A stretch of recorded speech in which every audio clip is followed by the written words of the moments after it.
আচ্ছা, তোমার স্বভাবটা এমন কেন বলো তো? ম্যাম, আমি আবার কি করলাম? আমার স্বভাব আবার কেমন? একদম ন্যাকা সাজার চেষ্টা করবে না। তুমি কেমন কিরকম বিহেভ তোমার, সেটাই কয়েকদিন আমার জানা হয়ে গেছে। ম্যাডাম, বলবেন তো আমি কি এমন করেছি যার জন্য আপনি আমার উপর এরকম রাগ দেখাচ্ছেন? তোমার কাজ হচ্ছে লটর পটর করা মেয়েদের সাথে প্রেম বিনিময় করে বেড়ানো। সেটা কি আমি জানি না ভেবেছো? এগুলো পারো কি করে বলতো? এসে থেকেই দেখছি তুমি আজকে অফিসের সুন্দর কলিগগুলোর সাথে এইসব রঙ্গলীলা চালাচ্ছ। এমনকি অফিসের বাইরে গিয়েও এসবই করো। খুব বেশি ভালো লাগে মেয়েদের গায়ের উপরে ঢলে পড়তে। ম্যাম, কারোর সাথে হেসে কথা বললে কি প্রেম হয়ে যায়? আপনি এমনটা কেন ভাবছেন? অফিসের সবার সাথে হাসি মুখে কথা বলা কলিগ হিসাবে আমার দায়িত্ব। তাহলে এমনটা কেন ভাবতেছেন আপনি? দেখো, কার সাথে কিভাবে বিহেভ করতে হয় সেটা আমি খুব ভালো করেই জানি। অফিস টাইমে অন্তত এরকম ন্যাকামি করো না। অফিসের বাইরে গিয়েও তো দেখি ওই সুন্দরী মেয়েদের সাথে লটরপটর করতেই শুরু করে দাও।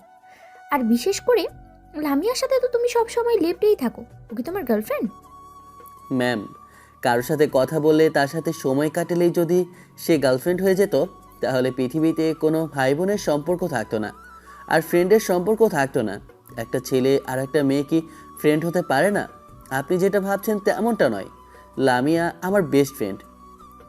আমি নিজ চোখে দেখতে পাচ্ছি তোমার কাজই হচ্ছে এরকম সবার সাথে লটরপটর করা। তার উপরে যে প্রেম লীলা চালাচ্ছ, এরকমটা যদি করতেই থাকো না, অফিস থেকে তোমাকে আমি বের করে দেবো, সেটা মাথায় রেখো। আপনাদের অফিস, আপনারা বের করে দিতেই পারেন। তবে একটা কথা কি জানেন ম্যাডাম, আমি না আমার কাজগুলো সঠিকভাবে করারই চেষ্টা করি। আপনিও সেটা খুব ভালো করে জানেন। ওই জন্যই আপনার আব্বু আমাকে এখানে রেখেছিল।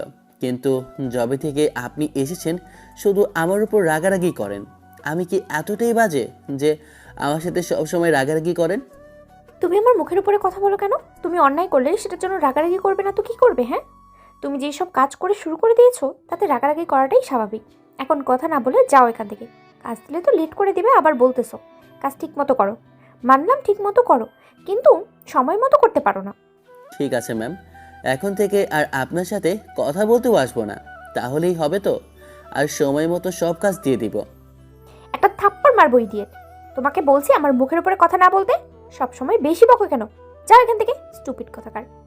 সকাল সকাল ঈশানকে ম্যাডামের এক গাদা কথা শুনতে হলো।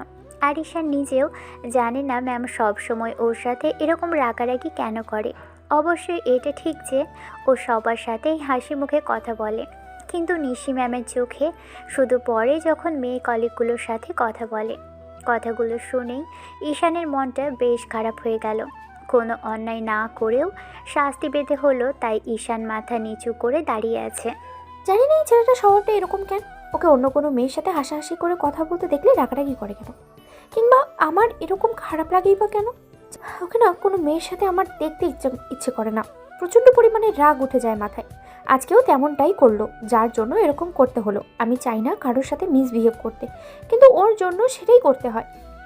ঈশান বারবার ভাবছে যে কি করবে এখন থেকে। হয়তো সত্যি অন্য মেয়েদের সাথে কথা বলা আর হাসাহাসি করা বন্ধ করে দিতে হবে। ঈশান অফিসের কলিগগুলোর সাথে হেসে কথা বলতো, তাতে কেউ মন খারাপ না করে। তার উপরে এটাও নিজের কর্তব্য দায়িত্ব বলে মনে করত।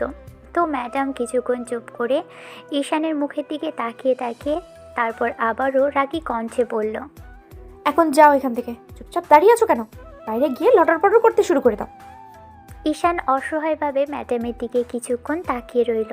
তারপর একটা দীর্ঘ নিঃশ্বাস ফেলে ফাইলগুলো নিয়ে বেরিয়ে আসলো। বের হতেই লামিয়ার আগমন ঘটল, অর্থাৎ যে মেয়েটার কথা এতক্ষণ ম্যাম বলছিল। সহজ কথাই, লামিয়া ঈশানের ফ্রেন্ড। ঈশান ম্যামের এমন কথা শুনে লামিয়ার পাশ কাটিয়ে চলে যেতে গেলে ও বলতে লাগলো, কি হলো হিরো, এভাবে চুপসে গেলে কেন? ম্যাম কি আবার কোনো প্রেম ভালোবাসা দেখিয়েছে নাকি আদর দিয়েছে? দেখো লামিয়া, মজা করো না তো। এমনিতেই মন মেজাজ ভালো না, তার উপর তুমি সবসময় মজা করতেই থাকো। আমাকে তোমার কমেডিয়ান লাগে? তুমি এরকমভাবে কথা বলতেছো কেন? ম্যাডাম নিশ্চয়ই বকা দিয়েছে, তাই না? কি কারণে বকা দিয়েছে বলো তো একটু। তুমি নাকি আমার গার্লফ্রেন্ড, আমি নাকি তোমার সাথে সবসময় প্রেম করতে থাকি। আমি অফিসের মধ্যে সবসময় সুন্দরী কলিগগুলো দেখলে তার সাথে গায়ের উপর ঢলে পড়ে কথা বলি, লটর পটর করতে থাকি, এইগুলা বলেছে। এগুলো শুনলে কার ভালো লাগে বলো? এখন সরো সামনে থেকে, যেতে দাও। অফিস টাইমে আর আমার সাথে কথা বলতে এসো না। ম্যাম দেখলে একদম চাকরি থেকে বের করে দেবে। লামিয়া ঈশানের কথাই বুঝতে পারল ম্যাডাম ওর সাথে অনেক রাগারাগি করেছে, যার জন্য যে ছেলেটা সব সময় হাসি খুশি ভাবে কথা বলে সে কিনা এখন মুখটা কালো করে রেখেছে। তো এটাকে এমন করে বকা দেওয়াটা কি ঠিক হলো? তাছাড়া ও তো ঠিকই বলেছে, কিন্তু আমার ওকে দেখে কেমন যেন সন্দেহ লাগে। আমি বুঝতে পারি না, অন্য মেয়েগুলোর সাথে ওকে দেখলে জেলাস ফিল করি, খুব বেশি খারাপ লাগে। কেন সেটা জানি না। অফিস থেকে বের হতেই সিসিটিভি ফুটেজ দেখলাম, ঈশান আবার লামিয়ার সাথে কথা বলছে। প্রচণ্ড পরিমাণে রাগ হয়ে গেল আমার। আমি ওকে কল করলাম। ম্যাম কল করতেই লামিয়া অনুমতি নিয়ে ভিতরে গিয়ে ওনার সামনে দাঁড়ালো। ম্যাম বসতে বললে লামিয়া বসলো। উনি আমাকে প্রশ্ন করতে শুরু করলো। লামিয়া, আমি তোমাকে কিছু জিজ্ঞেস করবো, ঠিক ঠিক উত্তর দেবে সবগুলোর, কেমন? জি ম্যাম, অবশ্যই উত্তর দিব, কিন্তু কথা বলার মাঝে আপনি আগেই আমাকে বাধা দিবেন না। আমি জানি আপনার অভ্যাসটা এরকম, আপনি কোনো কথা কাউকে ঠিকমতো বলতে দেন না। এর জন্য আপনি রাগ করবেন না প্লিজ। আচ্ছা ঠিক আছে, করবো না। এখন আমি তোমাকে প্রশ্ন করব, তুমি সবগুলোর উত্তর দিবে, কেমন? জি ম্যাম, দিব। এখন বলেন কি বলবেন। আচ্ছা, ঈশানের সাথে তোমার কি সম্পর্ক? সত্যি করে বলবে। তোমার বয়ফ্রেন্ড হলেও সমস্যা নেই, আমি জানতে চাইছি, বলো। ম্যাম, কারো সাথে একটু হেসে কথা বললে, একটু ফ্রিভাবে কথা বললে সে কি আপনার বয়ফ্রেন্ড হয়ে যায় বলেন? ঠিক ঈশানও তেমন আমার বয়ফ্রেন্ড নয়, কিন্তু আমার বেস্ট ফ্রেন্ড। ম্যাম, এখানে এসে আমি কোনো কাজই ঠিকমতো করতে পারছিলাম না, তখন বস বলেছিল ওর হেল্প নিতে। তারপর থেকেও আমাকে অনেক হেল্প করতো, আর তখন থেকে ওর সাথে কথা বলতে বলতে আমার ভালো লাগতো, কিন্তু এভাবে নয়, ফ্রেন্ড হিসাবে। আর আপনি যেটা ভাবছেন সেটা নয়, আমার বয়ফ্রেন্ড আছে, আর সেটা অন্য কেউ। কিন্তু ঈশান তোমার সাথে এমন করে কথা বলে, মনে হয় তোমরা গার্লফ্রেন্ড বয়ফ্রেন্ড, সেই জন্যই সন্দেহ হয়েছিল একটু। ওই জন্যই ঈশান আমাকে বলতেছিল আপনি নাকি ওর উপর রাগারাগি করছেন, কিন্তু দেখেন ম্যাম, ও সবসময় হাসি খুশি থাকে। কি জন্য আমি সেটা খুব ভালো করেই জানি। কি জন্য থাকে বলো তো? ঈশান মধ্যবিত্ত পরিবারের ছেলে, হাসি খুশি থাকতে পছন্দ করে। ওর কাঁধে অনেক দায়িত্ব, ছোট বোনের বিয়ে দিতে হবে, আব্বুর হার্টের অপারেশন করাতে হবে, আম্মু প্রেশারে রোগী, সবসময় তার ওষুধ লাগে। তারপরও এই প্রেশারগুলো কাউকে বুঝতে দেয় না। আমি ওর বাসায় গিয়ে ওর আব্বু আমার সাথে দেখা করেছি, কথা বলেছি। আমি মাঝে মধ্যে ওকে হেল্প করতে চাইলেও হেল্প নিতে চায় না। সবসময় আমাকে বলে ও যা পারবে সেটা দিয়েই ওর আব্বু আম্মুকে ভালো রাখার চেষ্টা করবে। একটা মানুষ কতটা অসহায় হলে সবসময় মানসিক প্রেশারটা কমিয়ে রাখার জন্য এরকম হাসি খুশি থাকতে পারে বলেন? আর সেখানে গার্লফ্রেন্ড, ওইটা নিয়ে ভাবার সময় তো নেই। ওকে একদিন জিজ্ঞাসা করেছিলাম ও কাউকে পছন্দ করে কিনা, কিন্তু কি বলেছিল জানেন? ওসব নিয়ে ভাবার সময় ওর কাছে নেই, কারণ ও চায় না এক্সট্রা কোনো প্রেশার নিতে। ওকে নাকি কেউ ভালোবাসার মতো এই পৃথিবীতে জন্মই নেয়নি। লামিয়ার কথাতে বেশ খারাপই লাগলো। ছেলেটাকে শুধু শুধুই বকা দিলাম, কি করব? ও সবসময় লামিয়ার সাথে এরকম ভাবে লেপতে থাকে, যার জন্য মনে হয়েছিল ওদের মাঝে রিলেশন আছে। লামিয়ার কথাতেই খারাপই লাগলো। চুপ করে আছি, তখন লামিয়া প্রশ্ন করলো, আচ্ছা ম্যাম, আপনার কি প্রশ্ন করা হয়েছে, নাকি আরও কিছু প্রশ্ন করবেন? না মানে আসলে আমি কিছু না, আর কিছু জিজ্ঞেস করা নেই, তুমি এখন আসতে পারো। কেবিন থেকে বের হতে যাব, তখনই একটা কথা বারবার মনে হতে লাগলো। আচ্ছা, তাহলে কি আমার ধারণা সত্যি? ম্যাডাম এত ঈশানের সম্পর্কে জানতে চাইছে কেন? সকাল নাকি ওকে বকা দিয়েছে, আর একটা মেয়ে তো তখনই একটা ছেলেকে নিয়ে জেলাস ফিল করে যখন ওই ছেলেটা অন্য কোনো মেয়ের সাথে কথা বলে কিংবা সময় কাটায়। তাহলে কি আমার ধারণা সত্যি ম্যাডাম আমাকে পছন্দ করে? কথাগুলো ভেবে আমি দাঁড়িয়ে পড়লাম। তারপর ম্যাডামের দিকে তাকিয়ে বললাম, আপনাকে একটা প্রশ্ন করব? হ্যাঁ করো। ম্যাম, কিছু মনে করবেন না, আপনি ঈশানের সম্পর্কে এত কিছু জানতে চাইছেন কেন?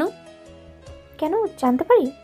ও তো আমার অফিসের কলিগ, তাছাড়া আমার কি জানার অধিকার নেই নাকি?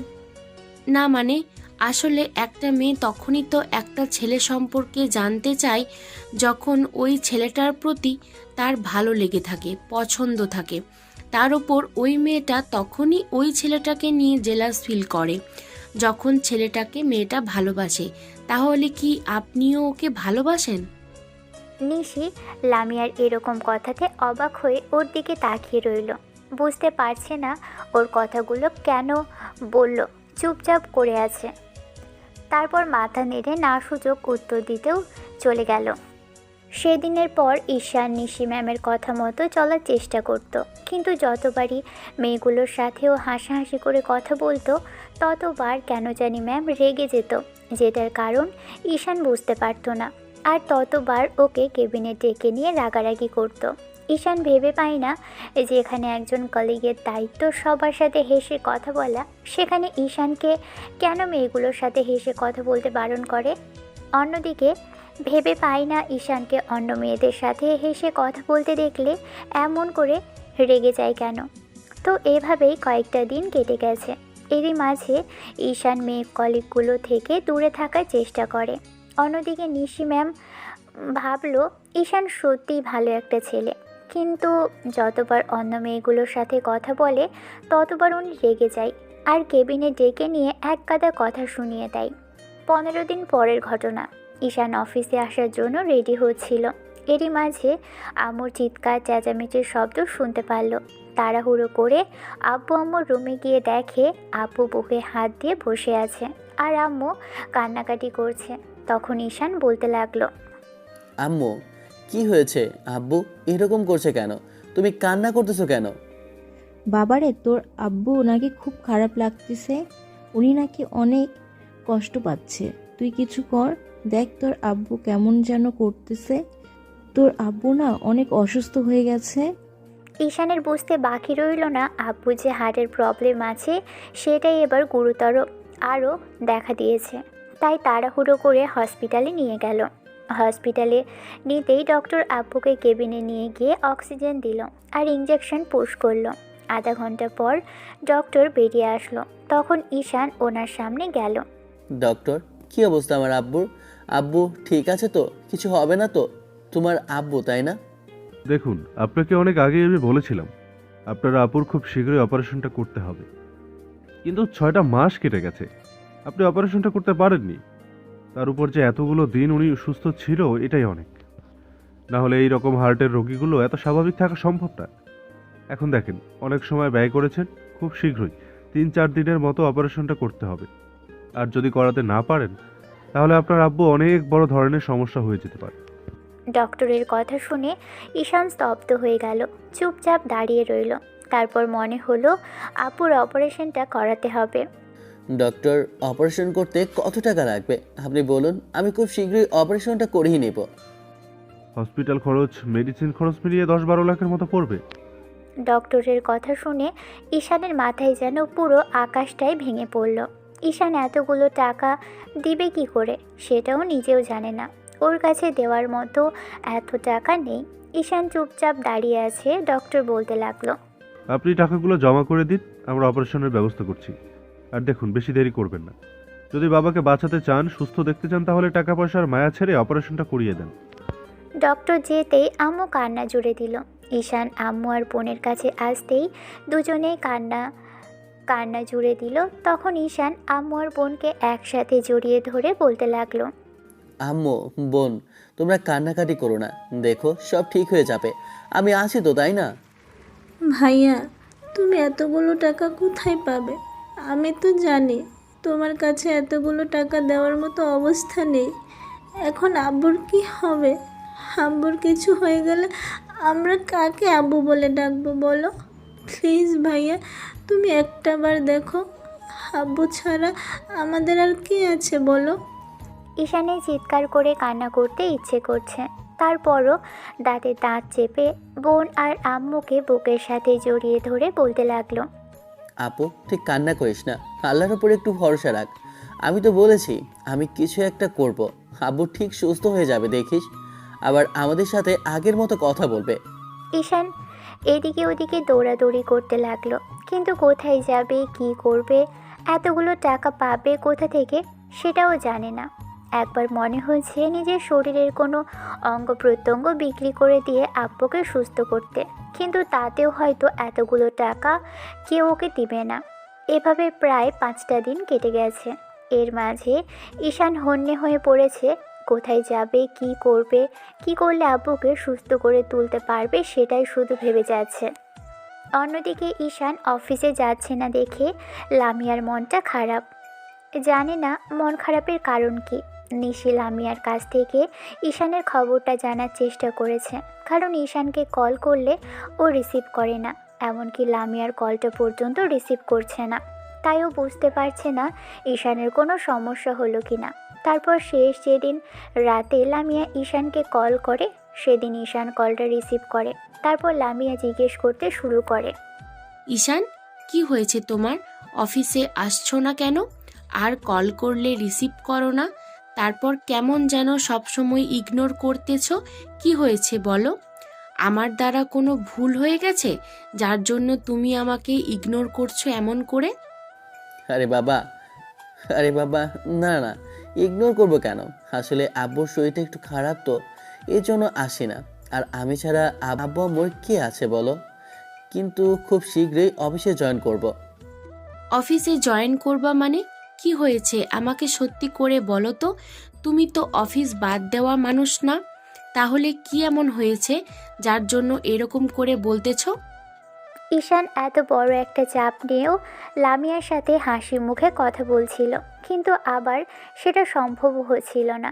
যতবার ভাবছিল আবুর অপারেশনটা করাতে পারলো না, এখন কি হবে আল্লাহ ভালো জানে।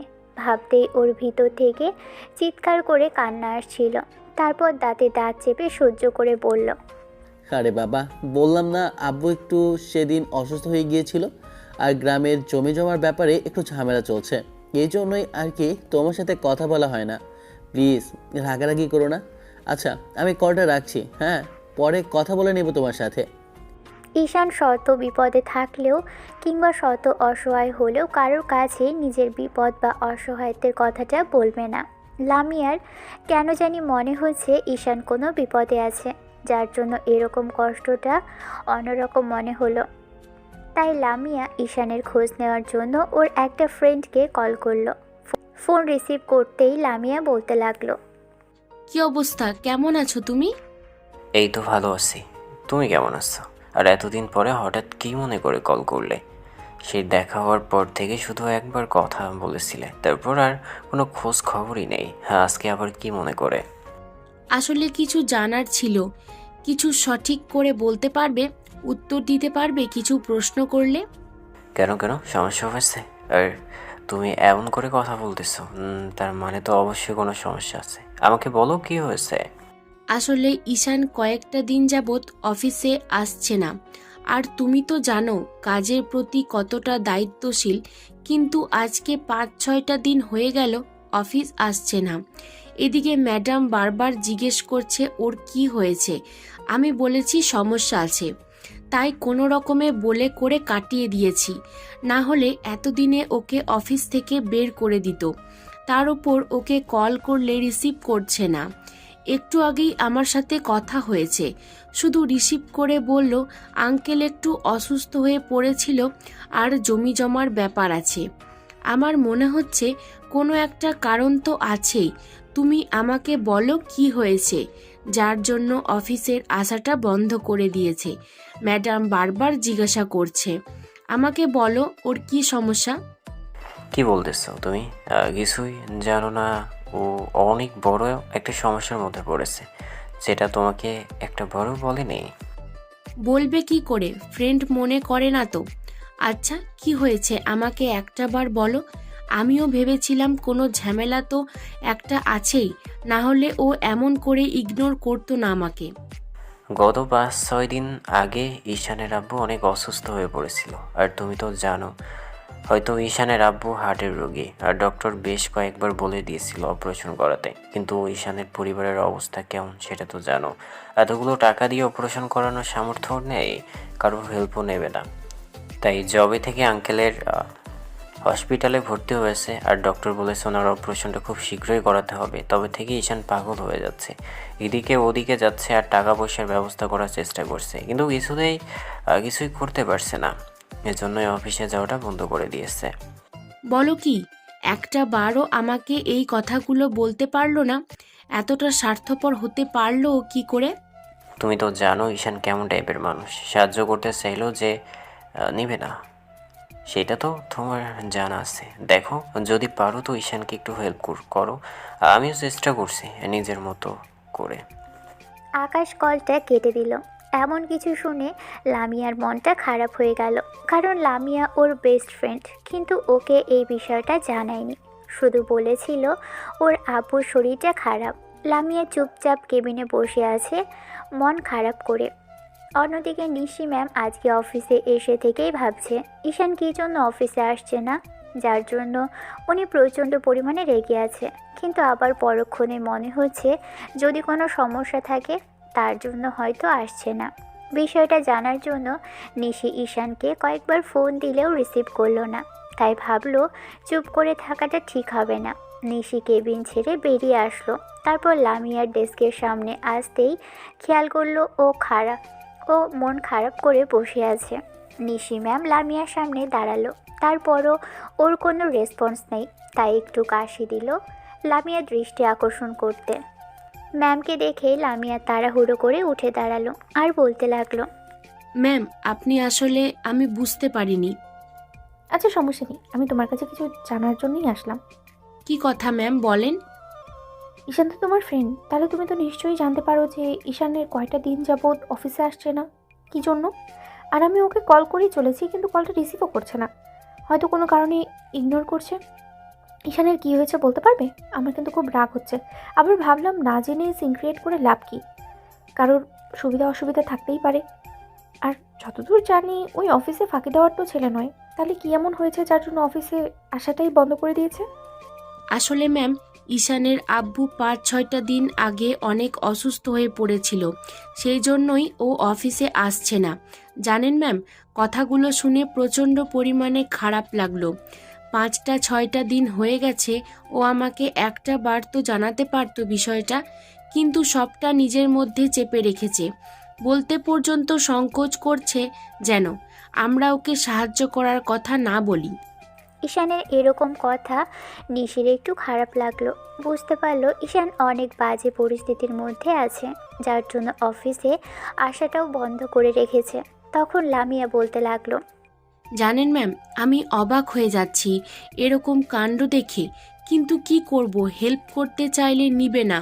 তার ওপর আমার সামর্থ্য নেই ওকে এত বড় হেল্পটা করার। ঈশানের আব্বু খুব ভালো মানুষ, জানেন তো, ওদের ছোটবেলা থেকে অনেক কষ্ট করে মানুষ করেছে, আর সেই মানুষটা এরকম চিকিৎসার অভাবে মারা যাবে ভাবতে পারছি না। আমি ওর আব্বুর সাথে অনেকবার কথা বলেছি, তাই বুঝতে পেরেছি মানুষটা কতটা ভালো। নিশি চুপচাপ দাঁড়িয়ে আছে। তারপর আর কিছু না বলেই লামিয়ার কেবিনে চলে আসলো। নিশির বারবার মনে হতে লাগলো, এদিকে ওদিকে কত টাকা আমি উড়িয়ে দিয়েছি, আর আজকে কিছু টাকার জন্য একটা ফ্যামিলির পুরো সুখ আর শান্তিটাই শেষ হয়ে যাচ্ছে। একটা মানুষ আজকে বিনা চিকিৎসায় ধীরে ধীরে মৃত্যুর দিকে এগিয়ে যাচ্ছে, কিছু টাকার জন্য একটা পরিবারে একই অবস্থা হয়ে গেল।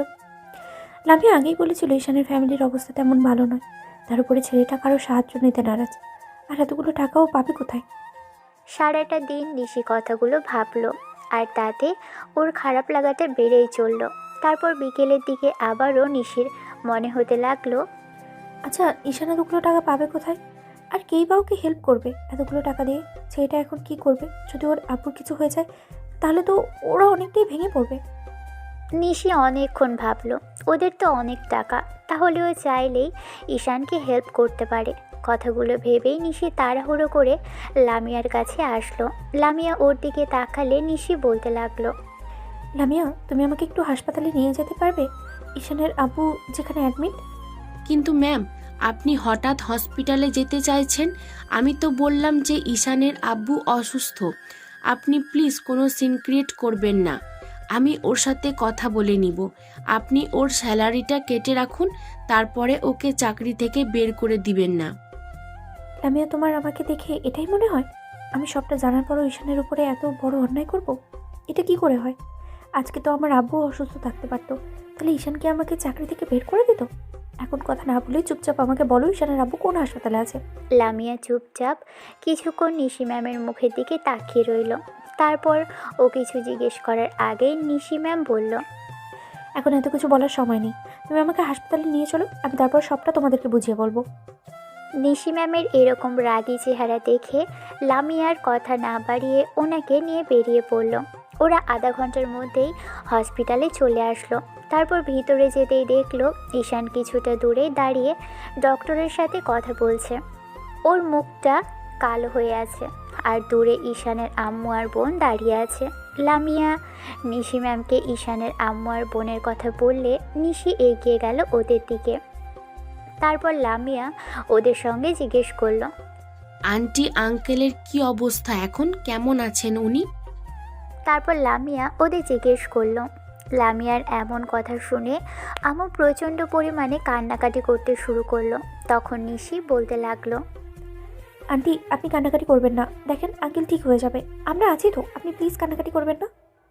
নিশির কথাতে আম্মু অবাক হয়ে ওর দিকে কিছুক্ষণ তাকিয়ে রইল। তারপর লামিয়ার দিকে তাকাতেই নিশি ওর পরিচয়টা দিল। আম্মুকে কান্না করতে দেখে নিশি ওনাদের অভয় দেওয়ার জন্য বলল, আন্টি প্লিজ এখন কান্নাকাটি করবেন না, সব ঠিক হয়ে যাবে, আমি আঙ্কেলের সাথে একটু দেখা করতে এসেছি, আপনি আমাকে ওনার কাছে নিয়ে চলুন, আর আমরা আছি, দেখেন কিছু হবে না। এবার আম্মু সুইটিকে বললে ও লামিয়া আর নিশিকে নিয়ে আব্বুর কেবিনে আসে। দেখে আব্বু আধশোয়া হয়ে বসে আছে।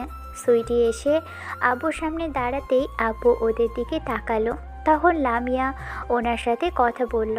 তারপরে একটা পর্যায়ে আব্বু খেয়াল করলো ওদের পাশে আরেকটা মেয়ে দেখতে পাচ্ছে, কিন্তু মেয়েটা অচেনা। তাই আব্বু জিজ্ঞেস করলো, লামিয়া মামনি, এই মেয়েটা কে? ওনাকে তো আগে কখনো দেখিনি। না আঙ্কেল, উনি আমাদের অফিসের বস। ম্যাম আপনার অসুস্থতার কথা শুনে আপনাকে দেখতে আসছে। নিশি ভদ্রতা বজায় রাখায় নিশি আব্বুকে উদ্দেশ্য করে জিজ্ঞেস করলো, আঙ্কেল কেমন আছেন আপনি? আর মা ভালো থাকা, দেখতেই তো পারছো কি একটা অবস্থার মধ্যে আছি। অনেক চেষ্টা করছি ছেলেটা জানতো, কিন্তু হয়তো আমার অপারেশনটা করাতে পারবে না। আমি জানি ওর কাছে দেওয়ার মতো এতগুলো টাকা নেই, তাতে আমার কোনো আফসোস নেই। জানো তো, আমি কয়েকদিন বেঁচেছি, ওদের তো আমি মানুষের মতো মানুষ করতে পেরেছি। আমি জানি আমার ছেলেটা কতটা ভালো, অনেক চেষ্টা করেছে। ও নিজের অঙ্গ প্রত্যঙ্গ বিক্রি করে হলেও আমার অপারেশন করাতো, কিন্তু আমি ওকে করতে বারণ করেছি। বলেছে আমি কষ্ট পাবো, তাই হয়তো এমনটা করেনি। আব্বুর কথা শুনে নিশির প্রচণ্ড পরিমাণে খারাপ লাগলো। ও চুপচাপ করে দাঁড়িয়ে আছে। তারপর লক্ষ্য করলো এত প্রেশার আর এত অসুস্থতার মাঝেও ঈশানের আব্বু হাসি মুখে ওদের সাথে কথা বলছে। নিশির বারবার মনে হচ্ছে কি অদ্ভুত মানুষের জীবন।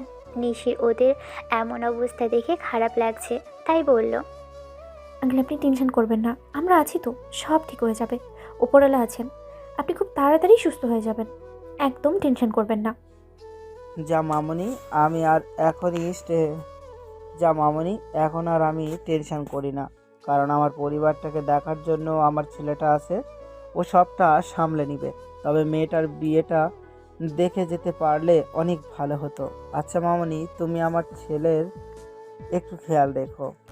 ঈশানের আব্বুর এরকম দ্বারা কথা নিশি বুঝতে পারল না, আর আব্বু ভেবেছে অন্য কিছু, তাই এরকম একটা কথা বলল।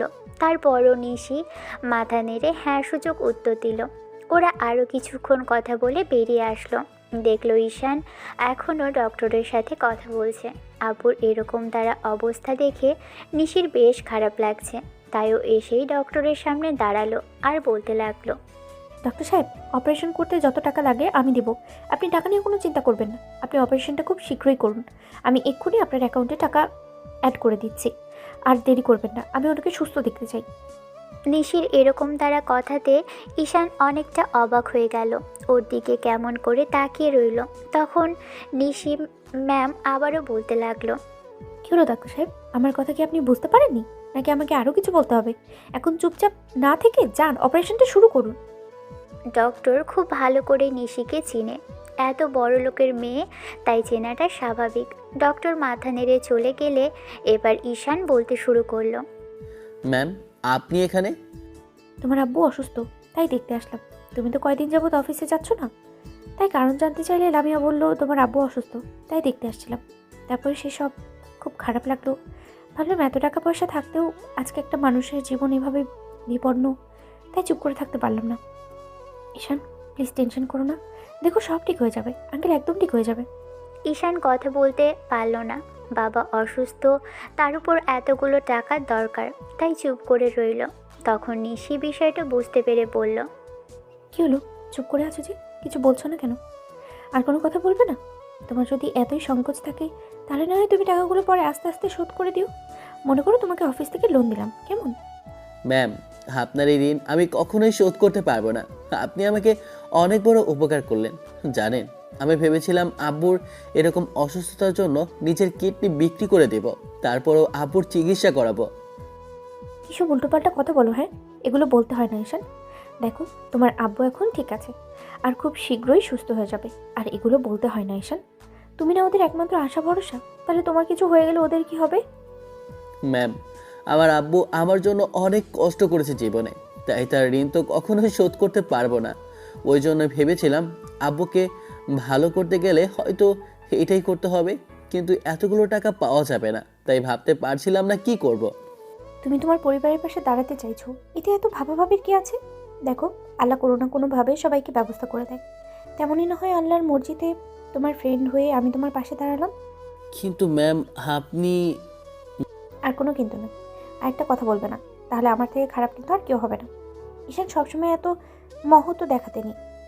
অপারেশন শুরু হলে সবাই অপারেশন থিয়েটারের সামনে পায়চারি করতে লাগলো। তো সন্ধ্যার মুখে অপারেশনটা শেষ হলে ডক্টর বেরিয়ে আসে। ঈশান তাড়াহুড়ো করে ডক্টরের কাছে গেল। তারপর কিছু বলার আগেই নিশি বলতে শুরু করে। ডাক্তার আঙ্কেল কেমন আছেন? ওনার অপারেশন ঠিক মতো হয়েছে তো? ম্যাডাম, আপনি বলেছেন আর সেটা সাকসেসফুল না করে আমরা কি করে আসি বলেন? উনি এখন অনেক ভালো আছেন, আপনার টেনশন করবেন না, এখন নিশ্চিন্তে থাকতে পারেন। কালকে সকালের মধ্যেই ওনার জ্ঞান ফিরবে, চিন্তার কোনো কারণ নেই। Thank god. ডক্টর, আপনাকে অনেক ধন্যবাদ, আপনি অনেক বড় একটা বিপদের হাত থেকে বাঁচালেন। নিশির কথাতেই ঈশান বুঝতে পারছে ওর থেকে বেশি খুশি হয়েছে নিশি ম্যাম আব্বুর অপারেশনটা সাকসেস হওয়াতে। ম্যাম, আপনাকে ধন্যবাদ দেওয়ার ভাষা আমার নেই, তারপরও সারা জীবন আমি আপনার কাছে কৃতজ্ঞ হয়ে থাকবো। বললাম না তোমার বাবা আমার বাবার মতো, তাহলে বারবার একই কথা বলো কেন? পরিবারের পাশে থেকো, কেমন? আমি কালকে এসে আঙ্কেলকে দেখে যাবো। আর শোনো, আঙ্কেল সুস্থ না হওয়া পর্যন্ত তোমাকে অফিসে যেতে হবে না। কিন্তু ম্যাম, এমনিতেই তো কিছুদিন অফিসে যায়নি, তার উপর এখনও যদি বন্ধ রাখি তাহলে অনেক সমস্যা হয়ে যাবে। তুমি সবসময় বেশি কথা বলো কেন? আর ভয় পেও না, তোমার বেতন কেটে রাখবো না। আন্টি আর ছোট আব্বু, আমি এখন যাই, থাকো কেমন? আব্বু আম্মুর খেয়াল রেখো। তোমাকে অনেক অনেক ধন্যবাদ আপু। তুমি না থাকলে আজকে আব্বুকে আমরা হয়তো এরকম সুস্থ অবস্থায় পেতাম না। পাগলি আপু, কি বলো এসব? আমি তো আমার কর্তব্যটাই পালন করলাম। তাছাড়া আমার জায়গায় ঈশান থাকলে কি আমাকে কখনো হেল্প করতো না বলো? অবশ্যই করতো। এখন থাকো তোমরা, আমি কালকে আসবো, কেমন? নিশি কথাগুলো বলে সেখান থেকে চলে গেল। আর লামিয়ার একটা কথা বারবার ম্যামকে জিজ্ঞেস করতে ইচ্ছে করছে, নিশি ম্যাম এত কিছু ঈশানের জন্য কেন করছে? তাহলে কি ম্যাম ঈশানকে ভালোবাসে? কথাটা ভাবতেই লামিয়ার মুখে একটা মুচকি হাসি ফুটে ওঠে। ম্যাম বিষয়টা দেখে জিজ্ঞেস করে। কি হলো, তুমি হাসছো কেন? না মানে ম্যাম, একটা কথা ভাবছি। আচ্ছা, আপনাকে একটা প্রশ্ন করতে পারি? হ্যাঁ করো, এতে আবার জিজ্ঞেস করার কি আছে? আচ্ছা তোমরা কি ভাবো বলো তো? আমি অনেক রাগী, তোমরা কিছু জিজ্ঞেস করলে আমি রেগে যাব? না মানে ম্যাম, আপনি যদি হুটহাট করে রেগে যান, ওই জন্যই বলে নিলাম। আচ্ছা ঠিক আছে, বলো কি বলবে। বলছিলাম কি ম্যাডাম, আপনি ঈশানের জন্য এত কিছু করছেন, তাতে আমার মনে হচ্ছে আপনার ভিতরে অন্য কিছু চলছে। আচ্ছা সত্যি করে একটা কথা বলেন তো, আপনি ঈশানের জন্য এত কিছু কেন করতেছেন? তাহলে কি আমার ধারণাটাই সত্যি? আজই একটা মানুষ অসুস্থ, তার জন্য কি এইটুকু হেল্প করবো না? আর টাকা পয়সা দিয়ে কি হবে যদি সেটা কাজে না লাগে? অনেক টাকা পয়সা কত নষ্ট করেছি।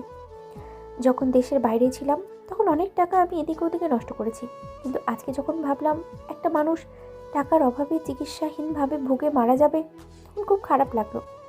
ওর আব্বুর জায়গায় তো তোমার আমার আব্বুও থাকতে পারতো, তাই না? তখন কি করতে তুমি? সবটা ভেবে বিবেচনা করে আমি আর নিজেকে পিছিয়ে রাখতে পারিনি। আচ্ছা, তুমি কি ভাবছো? তোমার ধারণা কি হতে পারে বলো তো আমাকে। না মানে আসলে ম্যাম, আপনি হয়তো রাগ করবেন, তাই বিষয়টা না বলাই ভালো।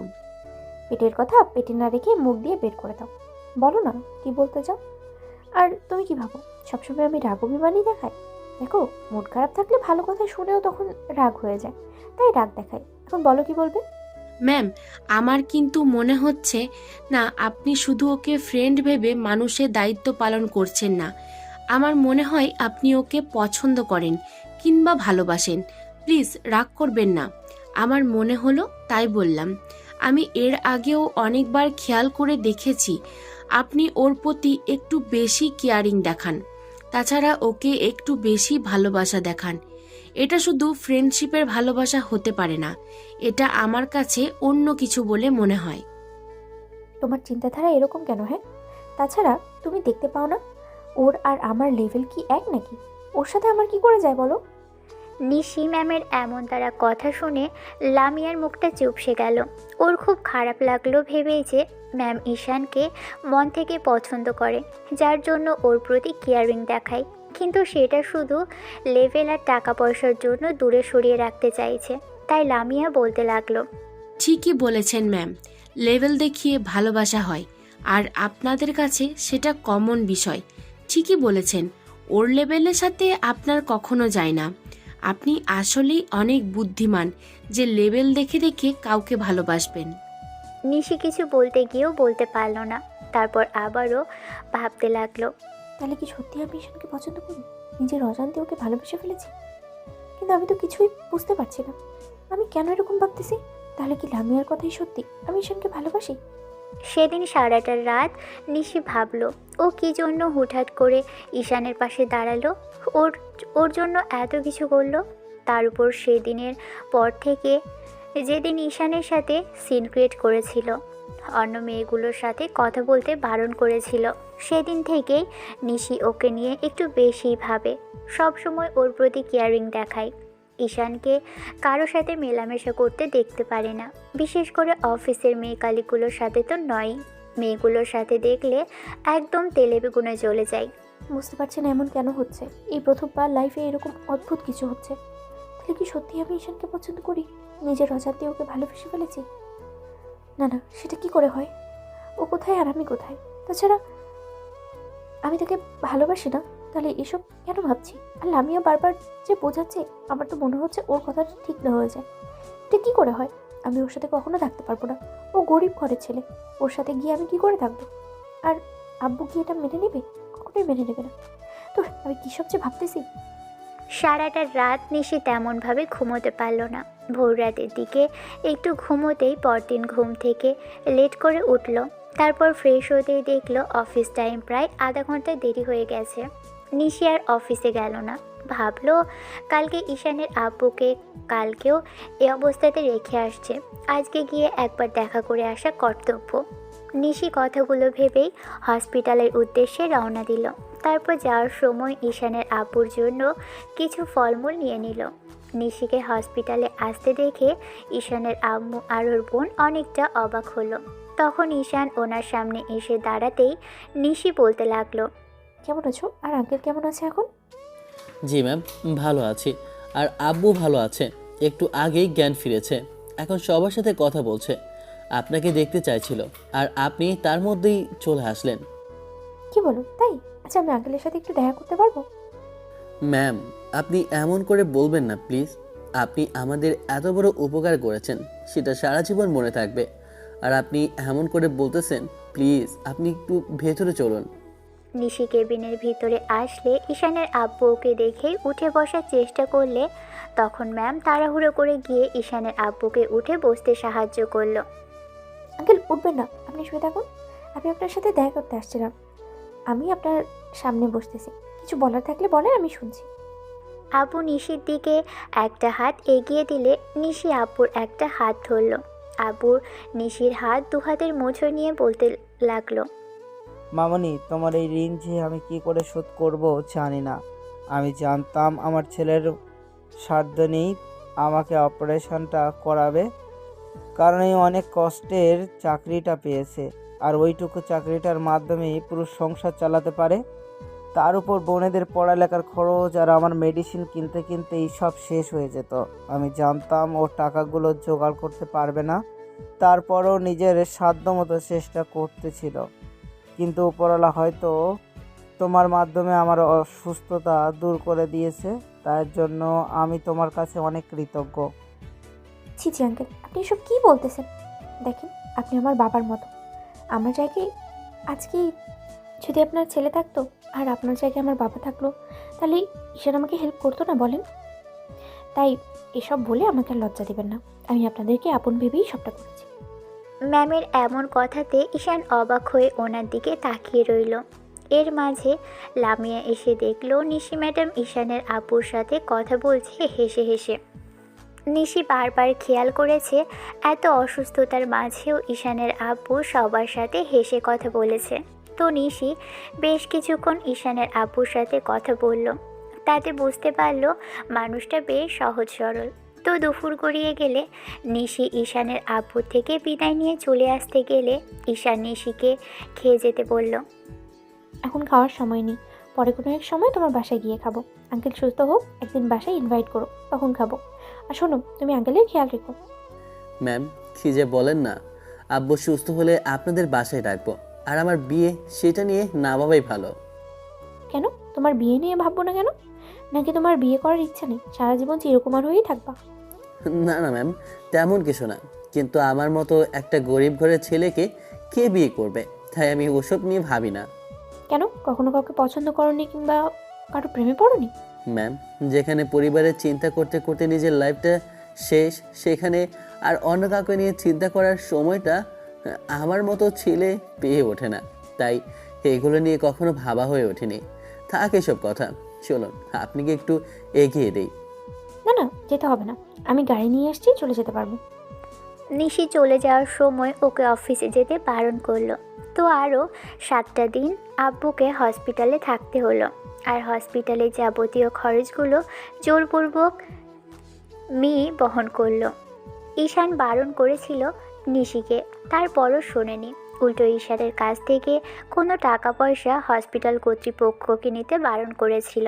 আর এই কয়েকটা দিনে নিশি প্রত্যেক দিন একবার করে হলেও ঈশানের আব্বুকে দেখে গেছে। আর প্রতিবার ওনার সাথে কথা বলে বুঝতে পেরেছে মানুষগুলো কত ভালো, সহজ সরল। নিশি ওদেরকে খুব সহজেই আপন করে নিয়েছে। তো 7ম দিনের মাথায় বিকেলের দিকে আব্বুকে রিলিজ করে দেওয়া হলে ঈশানের কয়েকটা ফ্রেন্ড মিলে আব্বুকে বাসায় নিয়ে আসে।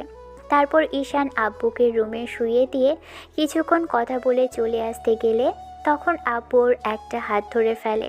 তখন ঈশান একটা হাসি দিয়ে বলে, কি হলো, আটকে দিলে যে? কিছু বলবে আব্বু? বাবা, একটু বস আমার পাশে, আমার না তোকে কিছু বলার আছে।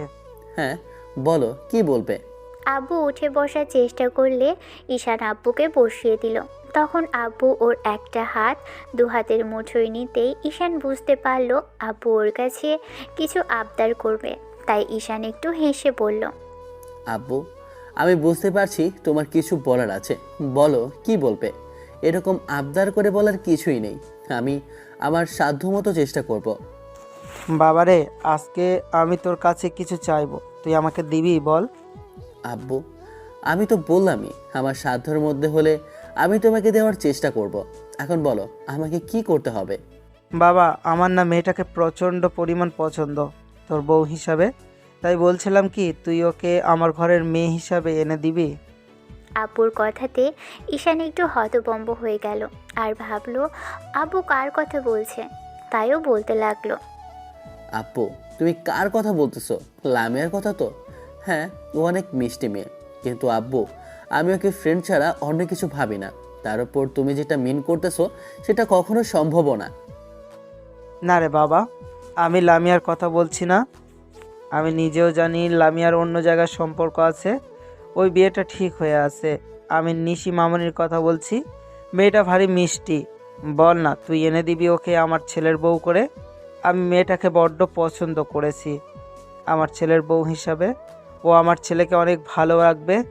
এনে দিবি বাবা আমার ছেলের বউ করে ওই মিষ্টি মেয়েটাকে। আব্বু, তুমি এসব কী বলতেছো? এটা কখনো সম্ভব না। আব্বু, ম্যাম দয়া করে আমাদেরকে এত বড় একটা উপকার করেছেন, আর আমরা যদি সেই দয়ার বিপরীতে ওনার কাছে আবার কিছু আবদার করি, তার উপরে যদি ওনাকেই চেয়ে বসি, তাহলে সেটা অনেক বড় অন্যায় হবে, যার জন্য আমরা ওনার কাছে ছোট হয়ে যাব। তুমি প্লিজ এমন কিছু আবদার করো না। উনি আমার অফিসের বস। এটা কখনো হয় না আব্বু। কেন হয় না? মেয়েটা দেখতে তো ভারী মিষ্টি। আমার তো ওকে তোর বউ হিসেবে অনেক পছন্দ। তাছাড়া ও যে তোকে ভালোবাসে, তুই সেটা বুঝতে পারিস না? হ্যাঁ আপু, অনেক মিষ্টি, কিন্তু আমি ওনার যোগ্য হওয়া তো দূরে থাক, ওনার পায়ের নখের যোগ্য না। তাছাড়া উনি বড়লোকের মেয়ে। এসব ভালোবাসা ওনার কাছে শোভা পায় না। উনি দয়া করেছে আমাদের উপর, এসব কিছু না আব্বু। আমার তো মনে হয় ও তোকে ভালোবাসে। যদি ভালোই না বাসতো তাহলে আমাদের এত খেয়াল রাখতো বল? মানুষ তাদেরকেই খেয়াল রাখে যাদের তারা ভালোবাসে। আরও যদি তাই না করতো তাহলে এতগুলো টাকা দিয়ে কখনো আমাদের সাহায্য করতে বলতো না। এগুলো ভালোবাসা থেকে হয় বাবা। তুই একটু বোঝার চেষ্টা কর, ওকে এনে দে ঘরের বউ করে। আমি ওর সাথে কথা বলবো। প্লিজ আব্বু, পাগলামি করো না। এসব যদি বলি তাহলে ম্যাম আমাকে ভুল বুঝবে, ভাববে সেদিনের উপকারের প্রতিদান হিসাবে আমরা ওনাকে এভাবে একটা বাজে পরিস্থিতির মুখে ফেলেছি। প্লিজ তুমি আর এসব কিছু বলো না। আচ্ছা, তুমি যদি বলো আমি তোমার পছন্দের বিয়ে করে নেব, তারপরেও অন্তত এইসব কথা বলো না, কারণ উনি কখনো আমাকে ভালোবাসবেন না, কিংবা এই সম্পর্কেও রাজি হবেন না। আমি পারবো না ওনাকে এখানে এনে ভালো রাখতে, না পারবো ওনার সাথে সম্পর্কে জড়াতে। আর আব্বু, সম্পর্ক কি? উনি দুদিন আগেও আমাকে সহ্য করতেই পারেনি। আব্বুকে ঈশান এক গাদা কথা বলে বুঝিয়ে দিল, আর আব্বু চুপচাপ রইল। ঈশান বুঝতে পারল আব্বুর মনটা খারাপ হয়ে গেছে, কিন্তু কিছুও করার নেই। যে সম্পর্কের কোনো মানেই নেই, যে সম্পর্ক ভিত্তিহীন, যেটা নিয়ে ভাবাটাও অন্যায়, সেটা নিয়ে আর যাই হোক ভাবতে চায় না। এভাবেই আরও 5-6টা দিন যেতেই আব্বু অনেকটাই সুস্থ হয়ে উঠল। আর তাতেই ঈশান আবার অফিসে যেতে শুরু করলো। অফিসে যেতেই নিশি ওকে কেবিনে ডেকে পড়ল। ঈশান আসতেই নিশি ম্যাম ওকে বলতে শুরু করলো, জি ম্যাম, আমাকে বলছেন?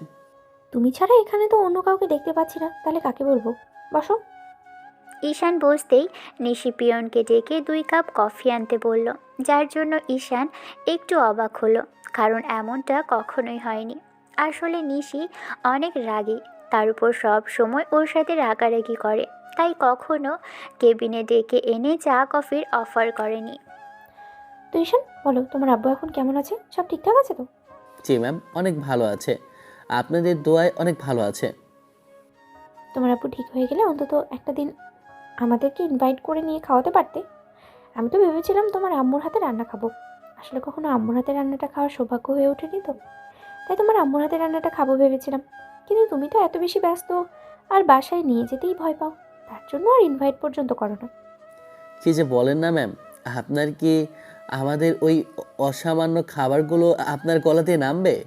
সবসময় নিজেকে এত ছোট ভাবো কেন? আমি বলছি না এত ছোট ভাববে না নিজেকে। তাছাড়া এইসব নিয়ে উল্টাপাল্টা কথা বলো আর কখনো বলবে না এমন। তোমার ইচ্ছে নেই, তুমি সেটা সরাসরি বলে দিতে পারো। সরি সরি, আর কখনো বলবো না। আচ্ছা ঠিক আছে, আপনি সামনের সপ্তাহে আমাদের বাসায় আসবেন প্লিজ। আমি আপনাকে আমার বাসায় আসার জন্য অনুরোধ করছি, তাতে আমি অনেক খুশি হব। হ্যাঁ, এখন যে যে ইনভাইট নিলাম তো এই জন্যই বলতেছো।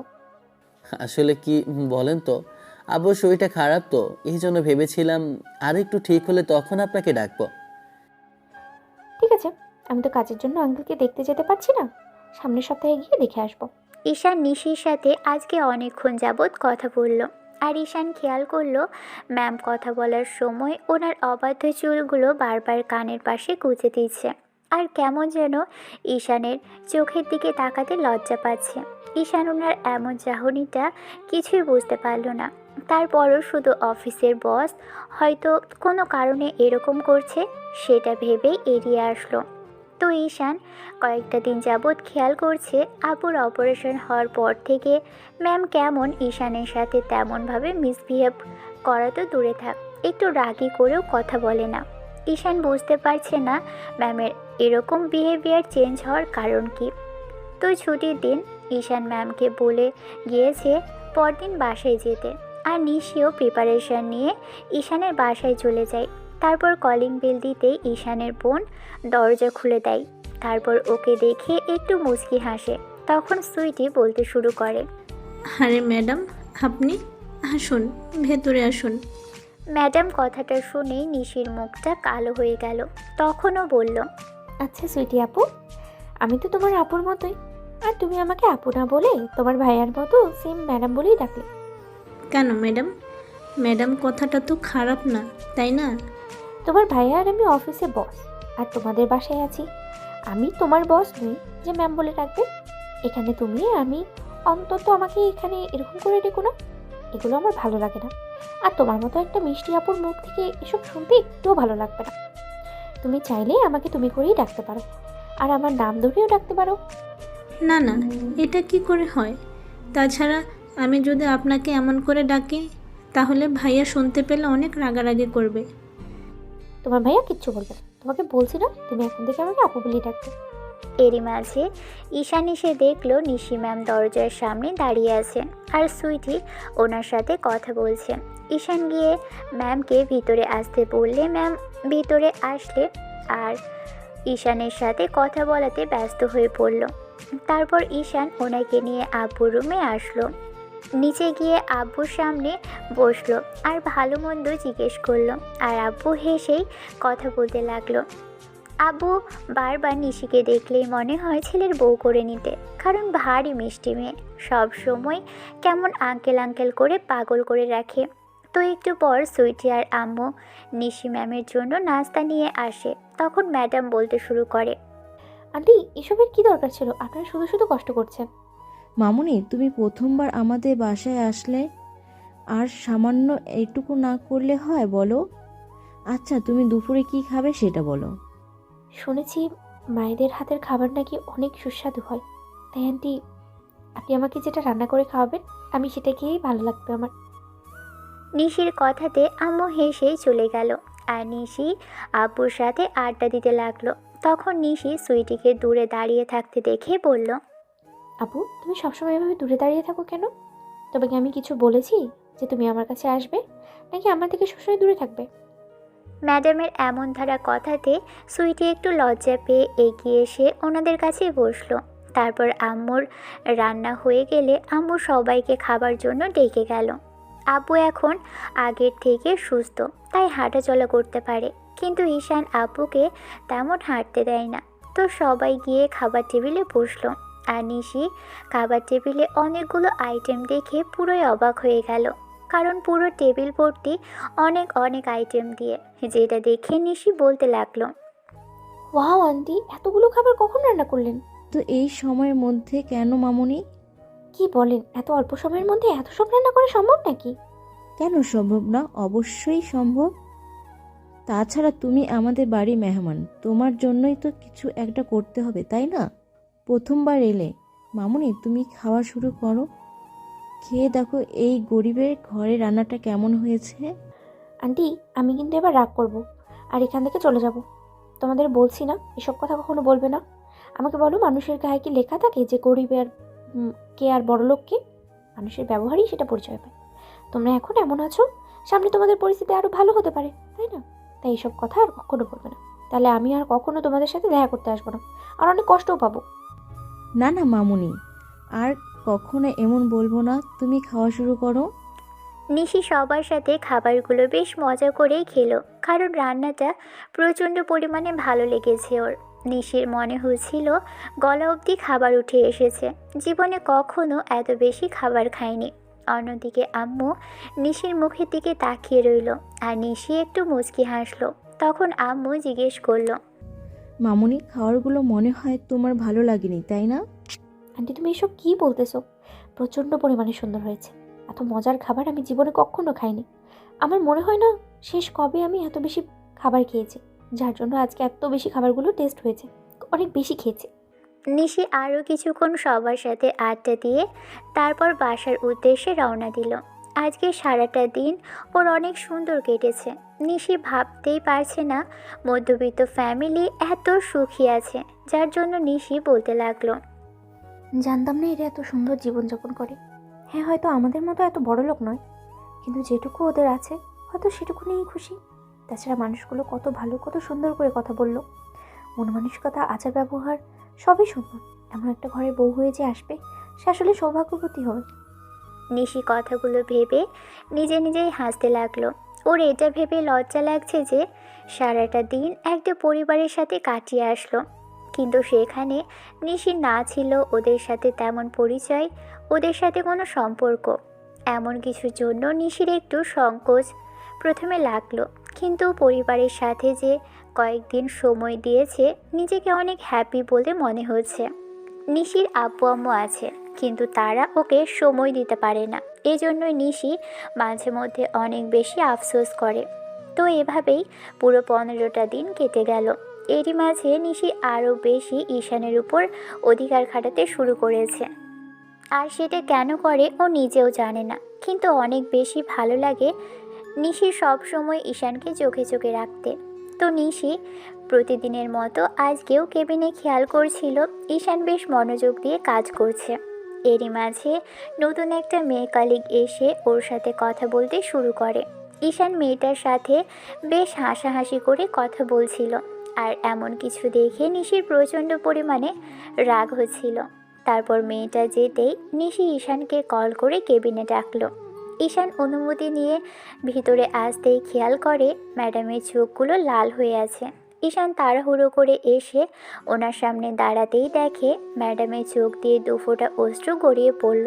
তখনও বলল, হে কি ম্যাম, আপনি কান্না করছেন কেন? কি হয়েছে আমাকে বলেন, আমি সবটা সলভ করে দিয়েছি। প্লিজ কান্না করবেন না, দেখেন আপনার চোখে না পানি মানায় না। প্লিজ কান্নাকাটি করবেন না। আমি অনেক বাজে কাজ করে ফেলেছি জীবনে, যার জন্য এরকম কষ্ট পেতে হয় সবসময় আমাকেই, জানো? কি বলছেন ম্যাম? আপনি কখনো বাজে কাজ করতে পারেন না। কি হয়েছে আমাকে বলেন, আমি সবটা সলভ করে দেওয়ার চেষ্টা করছি। তারপরেও কান্নাকাটি করবেন না প্লিজ। তোমাকে যে কাজটা বারবার করতে বারণ করি, তুমি সেই কাজটা তত বেশি করে করো কেন ঈশান? ম্যাম, আমি আবার কি করলাম? তুমি আগে একটা মেয়ের সাথে এত হাসাহাসি করে কথা বলতেছিলে। ম্যাম, এটা তো আপনারই অফিসের কলিগ। ও একটু কাজের কথা জিজ্ঞেস করেছিল, আমি সেটা ওকে বলে দিলাম আর বুঝিয়ে দিলাম, আর আপনি আমাকে সন্দেহ করেন? ঈশান, আমি তো তোমাকে বোঝাতেই পারি না, এমনটা কেন করো? তোমাকে যদি বোঝাতে পারতাম তাহলে হয়তো আর এরকম ভাবে আমাকে কষ্ট দিতে পারতে না।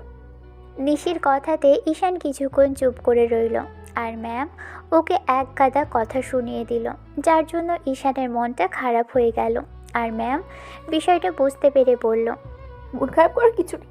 আচ্ছা ঠিক আছে, তুমি যখন আমার কোনো কথাই শুনবে না তখন তোমার যা ইচ্ছে করো।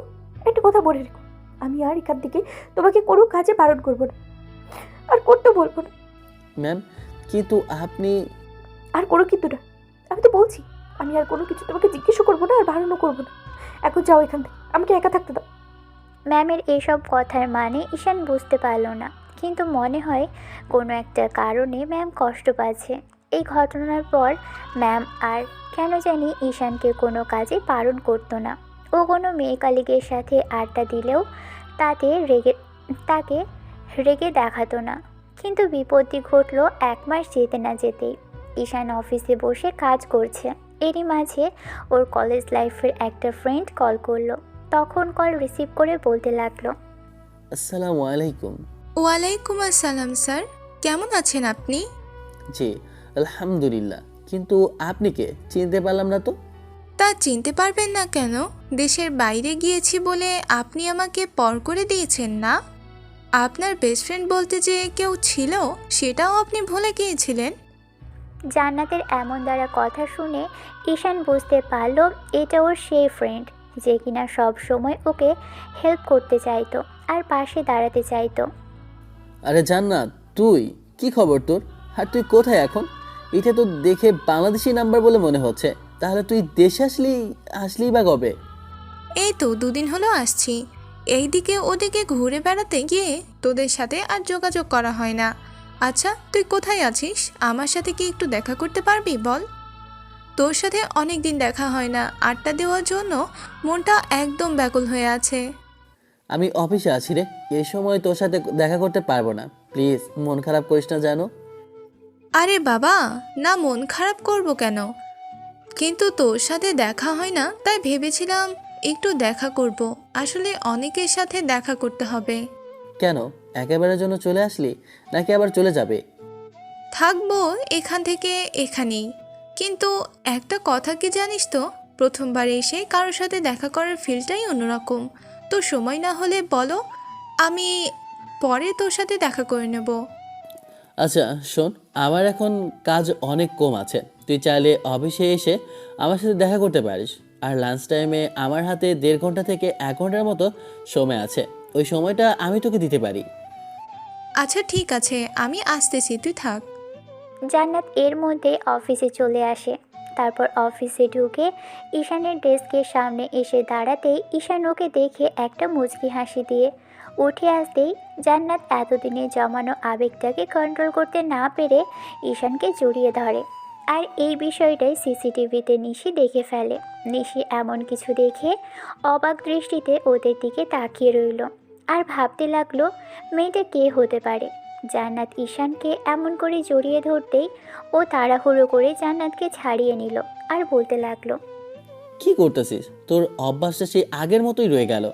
এটা অফিস আর তুই এখানে এসে উল্টাপাল্টা কাজ করছিস। আরে বাবা, ফ্রেন্ডকে ফ্রেন্ড জড়িয়ে ধরতেই পারে, তাতে আবার উল্টোপাল্টা ভাবার কি আছে? তাছাড়া এতদিন পর তোকে দেখছি, তাহলে কিভাবে নিজেকে আটকে রাখবো বল? তোর বয়ফ্রেন্ড জানে তুই এই অভ্যাসটা এখনো ছাড়তে পারিসনি? তাহলে কিন্তু অনেক বড় ঝামেলা হয়ে যাবে। দেখ দেখ, একদম উল্টাপাল্টা কথা বলবি না। তোকে বলছি না এইসব বলে আমাকে রাগিয়ে দিবি না। আরে বাবা, তুই এমন করিস, এটা কি স্বাভাবিক বিষয়?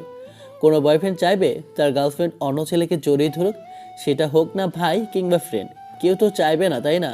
তাহলে তুই এমন করিস, ও তো জানতে পারলে অনেক কষ্ট পাবে। শোন, আমার বয়ফ্রেন্ড ওরকম নয়, ও সবটা জানে। আচ্ছা, আমরা কি এখানেই কথা বলবো নাকি কোথাও নিয়ে গিয়ে আমাকে একটু সময় দিবি? কথা বললাম, অফিসে অনেক কাজের প্রেশার, তোকে আমি সর্বোচ্চ ক্যান্টিনে নিয়ে গিয়ে 1 থেকে 1.5 ঘন্টা সময় দিতে পারি, এর বেশি পারবো না। প্লিজ মন খারাপ করিস না। আচ্ছা ঠিক আছে চল, কিন্তু ছুটির দিন আমাকে অনেক সময় দিতে হবে। আমি তখন কোনো কিছু শুনতে চাই না। আচ্ছা ঠিক আছে, দেব। আমার জানোটা আমার কাছে কিছু চেয়েছে, আর সেটা দেবো না? দুজনেই ক্যান্টিনে গিয়ে আড্ডা দিতে লাগলো। বারবার ঈশান সাথে হাসাহাসি করে কথা বলছিল।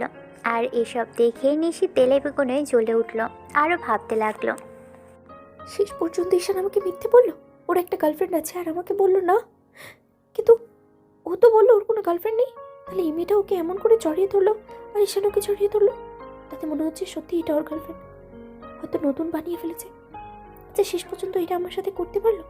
ও মুখেই শুধু বললো আমার সব কথা শুনবে, কিন্তু শেষ পর্যন্ত আমার কোনো কথাই রাখলো না। আমি এসব কি ভাবতেছি? ও রাখবেই বা কি করে? আমি তো ওর গার্লফ্রেন্ড না, ও তো আমাকে ভালোবাসে না যে আমার কথা শুনবে। ঈশান আর জান্নাত আড্ডা দিয়েছিল আর ওদের এমন হাসাহাসি করে কথা বলতে দেখে নিশি আর সেখানে বসে থাকতে পারল না। বারবার দেখতে ইচ্ছে হচ্ছিল যে ঈশান ওই মেয়েটা কি করে। নিশি তাড়াহুড়ো করে কেবিন থেকে বেরিয়ে তারপর ক্যান্টিনে আসলো।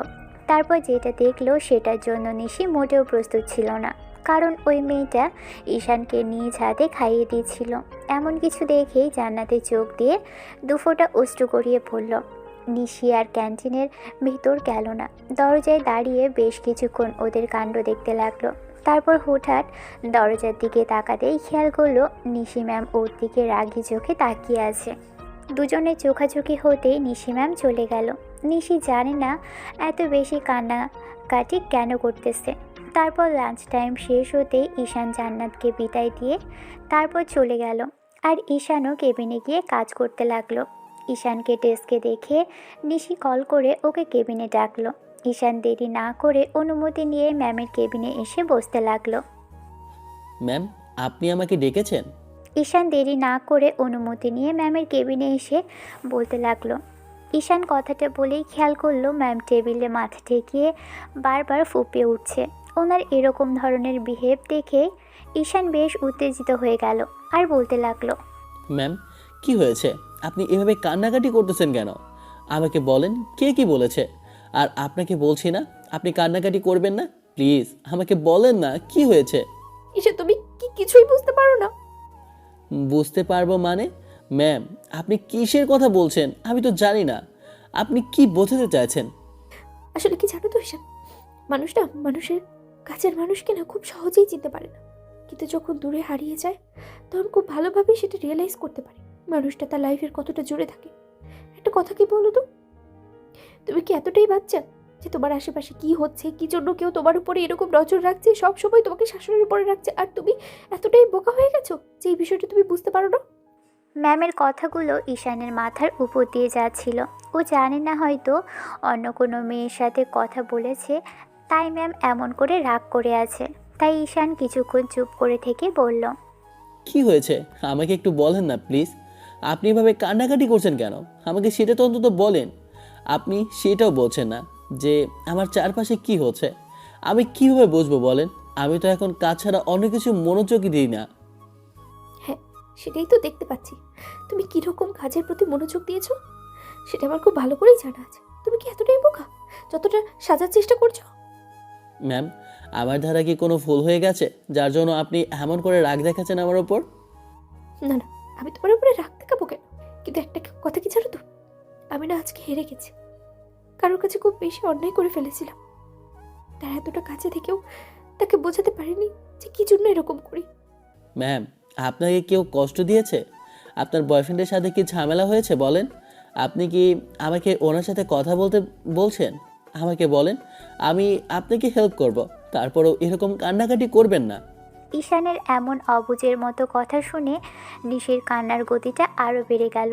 ও বারবার ফুঁপিয়ে উঠতে লাগলো। ম্যাম, প্লিজ কান্নাকাটি করবেন না। আমি বুঝতে পারছি না আপনি এমন কেন করছেন, কিন্তু আমার মনে হচ্ছে আপনি কোনো কারণে খুব বেশি কষ্ট পেয়েছেন। আমাকে বলেন কি হয়েছে। ওই যে বললাম না, মানুষ তার প্রিয় মানুষটাকে কাছে থাকতে বুঝতে পারে না, তেমনই কেউ হয়তো এরকমভাবে আমাকে হারিয়ে ফেলবে, তারপর খুব ভালোভাবেই বুঝতে পারবে আমি তার লাইফে কতটা জুড়ে ছিলাম।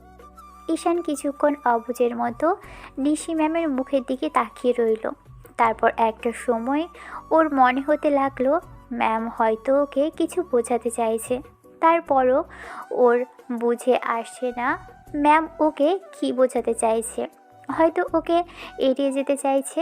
ঈশান আর কিছু জিজ্ঞেস করার আগেই নিশি চোখ জোড়া মুছে নিল আর বলতে লাগলো, তবে ভেবো না আজকের পর আমি হয়তো নিজেকে আর স্বাভাবিক রাখতে পারবো না, কারণ অনেক বেশি বোঝানোর চেষ্টা করেছি, তারপরেও ওজনই আমি ব্যর্থ হয়ে গেছি। আমি পারলাম না, জানো তো, যাকে এত বেশি বোঝাতে চাই যে আমাকে বোঝার চেষ্টাই করে না। আজকের পর আর আমি তোমাকে কোনো কথাই বলবো না, আর আমি অফিসে আসবো কিনা সেটাও জানি না। ম্যাম, কেন অফিসে আসবেন না? কিছু হয়েছে আমাকে বলেন। কেউ কিছু বলেছে আপনাকে? তাহলে আপনি আমাকে বলেন, দেখেন আমি তার কি হাল করি। বললাম তো, তুমি যতটা ন্যাকা সাজার চেষ্টা করো আসলে তুমি ততটা ন্যাকা নও। তোমাকে আর কিচ্ছু করতে হবে না, অফিসের কাজ করতেছো সেটাতে মনোযোগ দাও, অন্যদিকে তোমার খেয়াল দিতে হবে না। ঈশান কিছুক্ষণ নিশি ম্যামের দিকে তাকিয়ে রইল। তখন উনি ঈশানকে আবারও চলে যেতে বললেই ঈশান কেবিন থেকে বেরিয়ে গেল। তারপর সারাটা দিন আর কোনো কাজ করতে পারল না।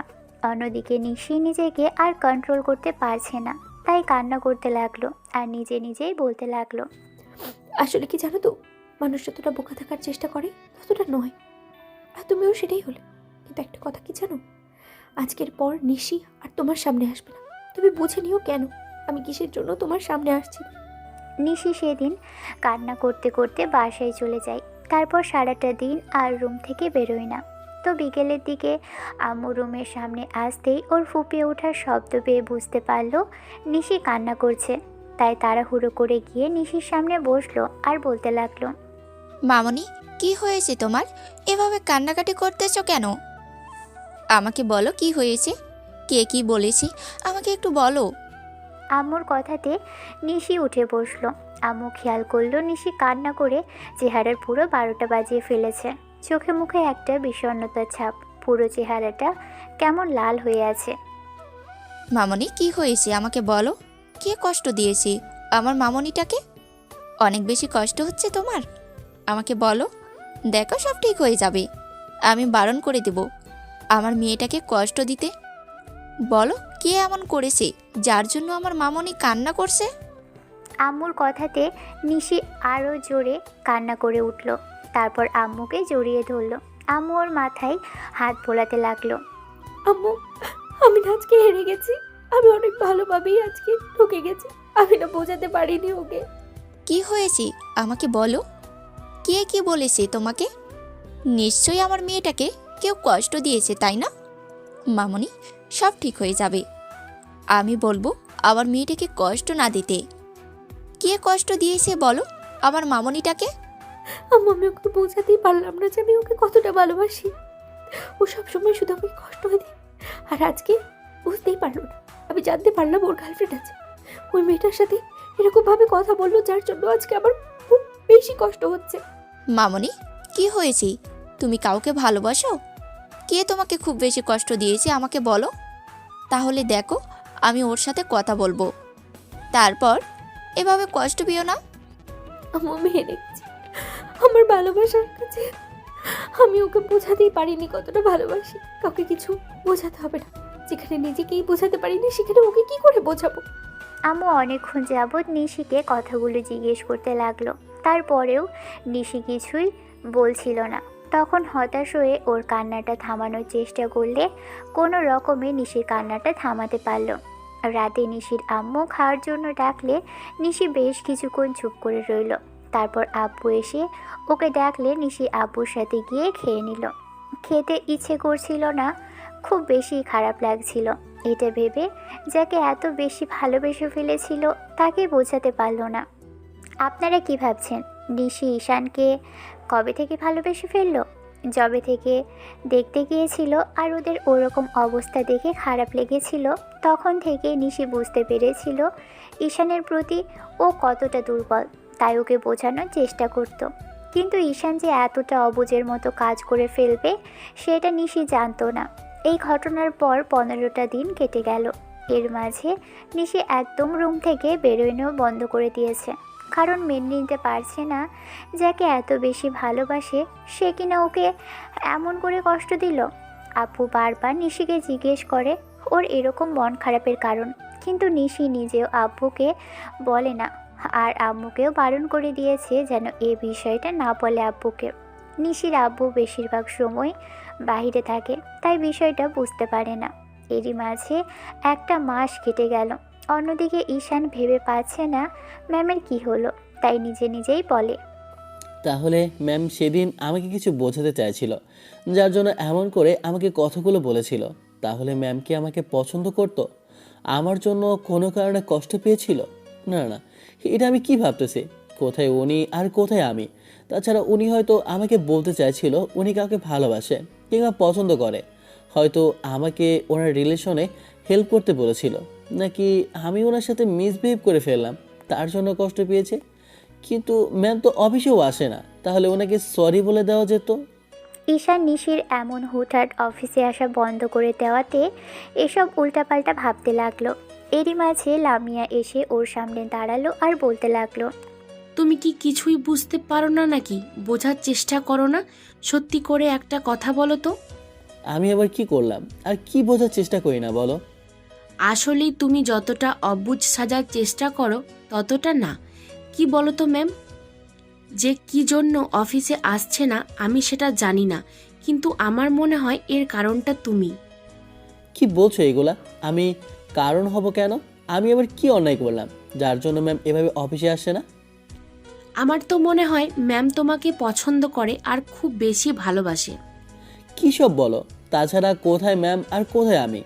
আমাদের মাঝে আকাশ পাতাল তফাৎ। তুমি বুঝতে পারছো যে আমরা কখনো এক হতে পারবো না? আর উনি ভালোবাসলেই তো হবে না, আমি তো ওনাকে ভাসতে পারবো না। সেটা ঠিক আছে, কিন্তু আমার ওনাকে দেখে বরাবর মনে হতো উনি তোমাকে ভালোবাসে, তাই হয়তো তোমার প্রতি এত কেয়ারিং দেখাতো। একটা কথা বলো তো, মানুষ কাকে এত বেশি কেয়ার করে, কাকে এত বেশি ভালোবাসা দেখায়, কাকে সবসময় চোখে চোখে রাখে বলো? মানুষ তাকেই এত কেয়ারিং দেখায় যার প্রতি সে দুর্বল, খুব বেশি ভালোবাসে। তাহলে তুমি সেটা কেন বুঝতে পারছো না?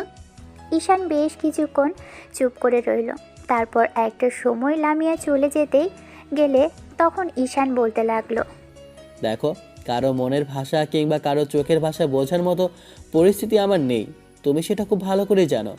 আর উনি যদি ভালোবেসে থাকে তাহলে তো সেটা প্রকাশ করেনি। আরে না জেনে না শুনে এসব বলাটা ঠিক না। তাছাড়া উনি যদি ভালোবাসতো সেটা প্রকাশ করতো। হয়তো কোনো কারণে কষ্ট পেয়েছেন, এর জন্য আসেন না। তোমাকে আর কিছু বলার নেই আমার। একটা মাস কেটে গেছে এরই মাঝে।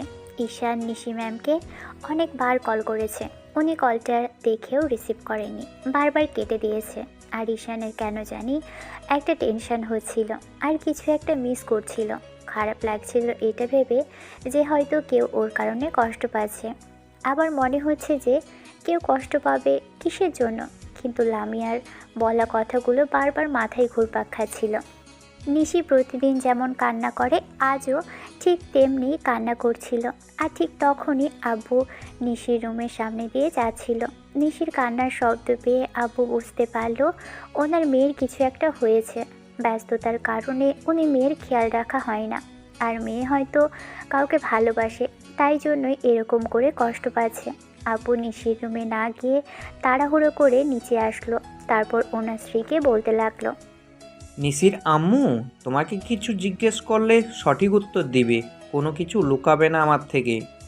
কি হয়েছে আমাকে বলো, কোনো কারণে রেগে আছো তুমি? আমার তো মনে হয় তুমি সবটাই জানো। আচ্ছা, জানো বা না জানো আমাকে বলো, নিশির কি হয়েছে? যদি না বলো তাহলে আজকে আমার বাজে চেহারাটা দেখতে পাবে। তুমি এমন করে রেগে যাচ্ছ কেন? আম্মু কথাগুলো শেষ করতে পারল না, তার আগেই আব্বু রাগী চোখে ওনার দিকে তাকাতেই উনি চোখ জোড়া নামিয়ে নিল।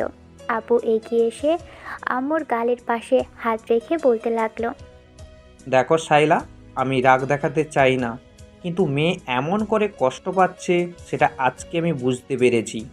15টা দিন যাবৎ খেয়াল করছি মেয়ে খুব বেশি আপসেট, কী কারণে জানি না। আর আজকে একটু আগে দেখলাম অনেক কিছু একটা দেখছে আর কান্না করছে, হয়তো কাউকে ভালোবাসে। আমাকে বলো কি হয়েছে? তুমি জানো আমার মেয়ের চোখের পানি আমি সহ্য করতে পারি না, কিন্তু ব্যস্ততার কারণে আমি বুঝতে পারিনি মেয়েটা কিছু একটার জন্য কষ্ট পাচ্ছে। আম্মু আব্বুকে সবটা বলল। সব শোনার পর আব্বু নিশির রুমে গেল। আম্মু ওনার পিছন পিছন আসলো। আব্বুকে দেখেই নিশি তাড়াহুড়ো করে উঠে বসলো আর চোখ জোড়া মুছে নিল। আর আব্বু এসে ওর সামনে বসলো আর বলল, মামনি, আমি তোমার আম্মুর কাছ থেকে যেসব শুনেছি সেটা কি সত্যি? নিশি আব্বুর কথাতে আম্মুর দিকে তাকালো। আম্মু ইশারায় ওকে সবটা সত্যি বলতে বলল। নিশি একটু ভয় পেয়ে গেল আর বলতে লাগলো, আব্বু, না মানে আসলে আমি তোমাকে কিছু জিজ্ঞেস করেছি মামনি, তুমি আমার থেকে কিছু লুকাবে না। তুমি যদি ভেবে থাকো যে তোমার আব্বু খুব রাগী, তাহলে সেটা তোমার ভুল ধারণা। তুমি আমার কাছে চেয়েছো আর সেটা তোমাকে দিইনি, তেমনটা কখনো হয়নি। তাই আমাকে সত্যিটা বলো। নিশি কন্ট্রোল করতে পারল না, আব্বুকে জাপটে জড়িয়ে ধরে ফুপিয়ে কান্না করে উঠল। আব্বু বুঝতে পারল ঘটনাটা সত্যি। আব্বু নিশিকে আলতো করে জড়িয়ে ধরে মাথায় হাত রেখে বলল, আরে ঠিক আছে ঠিক আছে, আমার মামুনিটা কাউকে ভালোবাসে সেটা আমি বুঝতে পেরেছি, তার জন্য এত কান্না করা লাগে? তুমি এইটা আমাকে আগে বললেই তো পারতে। এত কান্না করার কি ছিল, শুধু শুধু নিজেকে কষ্ট দিলে। তাহলে এর জন্যই কি আমার মেয়েটা অফিসে যাওয়া বন্ধ করে দিয়েছে? আম্মু, আমি ঈশানকে সত্যি অনেক ভালোবাসতাম, কিন্তু ও আমাকে বোঝার চেষ্টাই করলো না। বারবার আমাকে শুধু কষ্টটাই দিয়ে গেল। তুমি জানো আমি ওকে বোঝাতে পারিনি আমার কতটা কষ্ট হয় অন্য কারোর পাশে ওকে দেখলে। মামনি, তুমি তো আমাকে একটাবার কথাগুলো বলতে পারতে। মানলাম তুমি ওকে ভালোবাসো, কিন্তু ওর ব্যাকগ্রাউন্ড সম্পর্কে জানো। ও তো একটা গরিব ছেলে, থাকতে পারবে তুমি ওর সাথে? আম্মু, ওর সাথে আমি থাকার চেষ্টাই করবো না, কারণ ওর গার্লফ্রেন্ড আছে। ও আমাকে ইগনোর করেছে। ও জানে আমি ওকে কতটা ভালোবাসি, তারপর আমাকে এড়িয়ে যাওয়ার চেষ্টা করেছে। যদি নাই ভালোবাসবে আর ওর থেকে দূরে সরে যাবে, তাহলে এভাবে কষ্ট পাচ্ছ কেন? এখন থেকে সবটা ভুলে যেতে হবে, পারবে তো? অন্য কাউকে বিয়ে করে নিতে হবে, কি পারবে না? আব্বুর এমন দ্বারা কথাতে নিশির কান্নার গতিটা বেড়ে গেল। আর আব্বু মুচকি হাসি দিয়ে বলতে লাগলো, আমি জানি তো, ভালোবাসা ছাড়া মানুষ থাকতে পারে না। দেখো, আমি জানি ওর কোনো গার্লফ্রেন্ড নেই। তুমি হয়তো কোনো কারণে ওকে ভুল বুঝেছো। আমার সেটাই মনে হলো, না হলে কী জন্য এভাবে কষ্ট পাচ্ছ। আর প্রেম ভালোবাসার মধ্যে এমনটা হয়ে থাকে।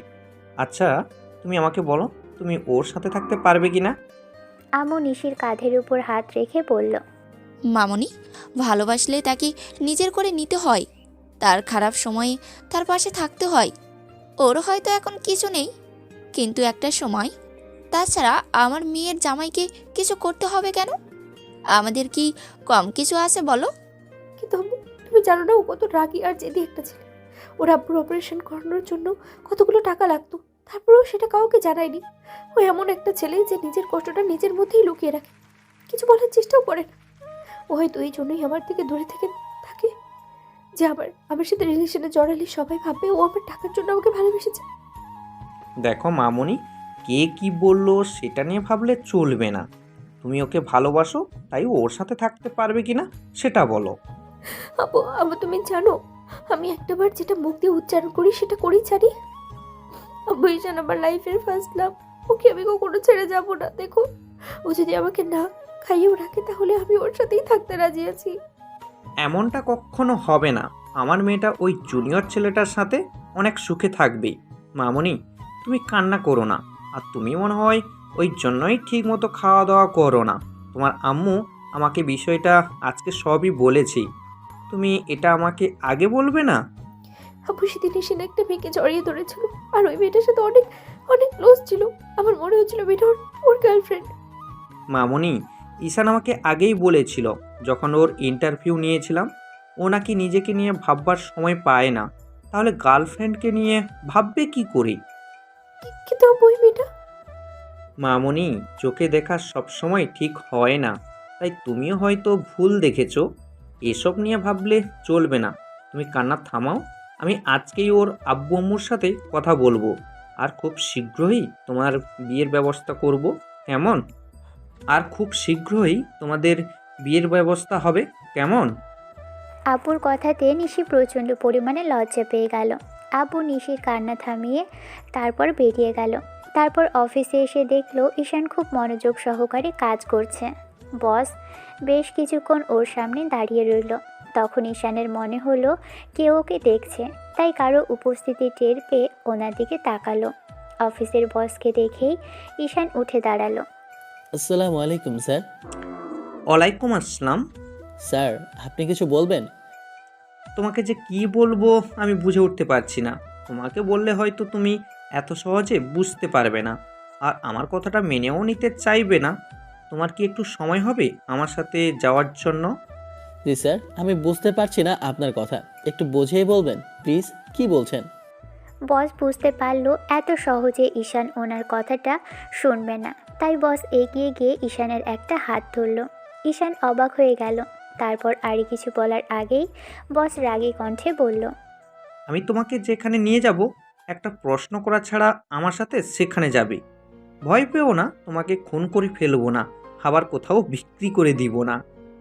বস ঈশানকে কিছু বলার সুযোগ দিল না। ঈশান চুপচাপ ওনার সাথে যেতে লাগলো। উনি খুব দ্রুত হেঁটে বাহিরে গাড়ির কাছে আসলো। তারপর গাড়ির দরজাটা খুলে দিতেই ঈশান উঠে বসলো।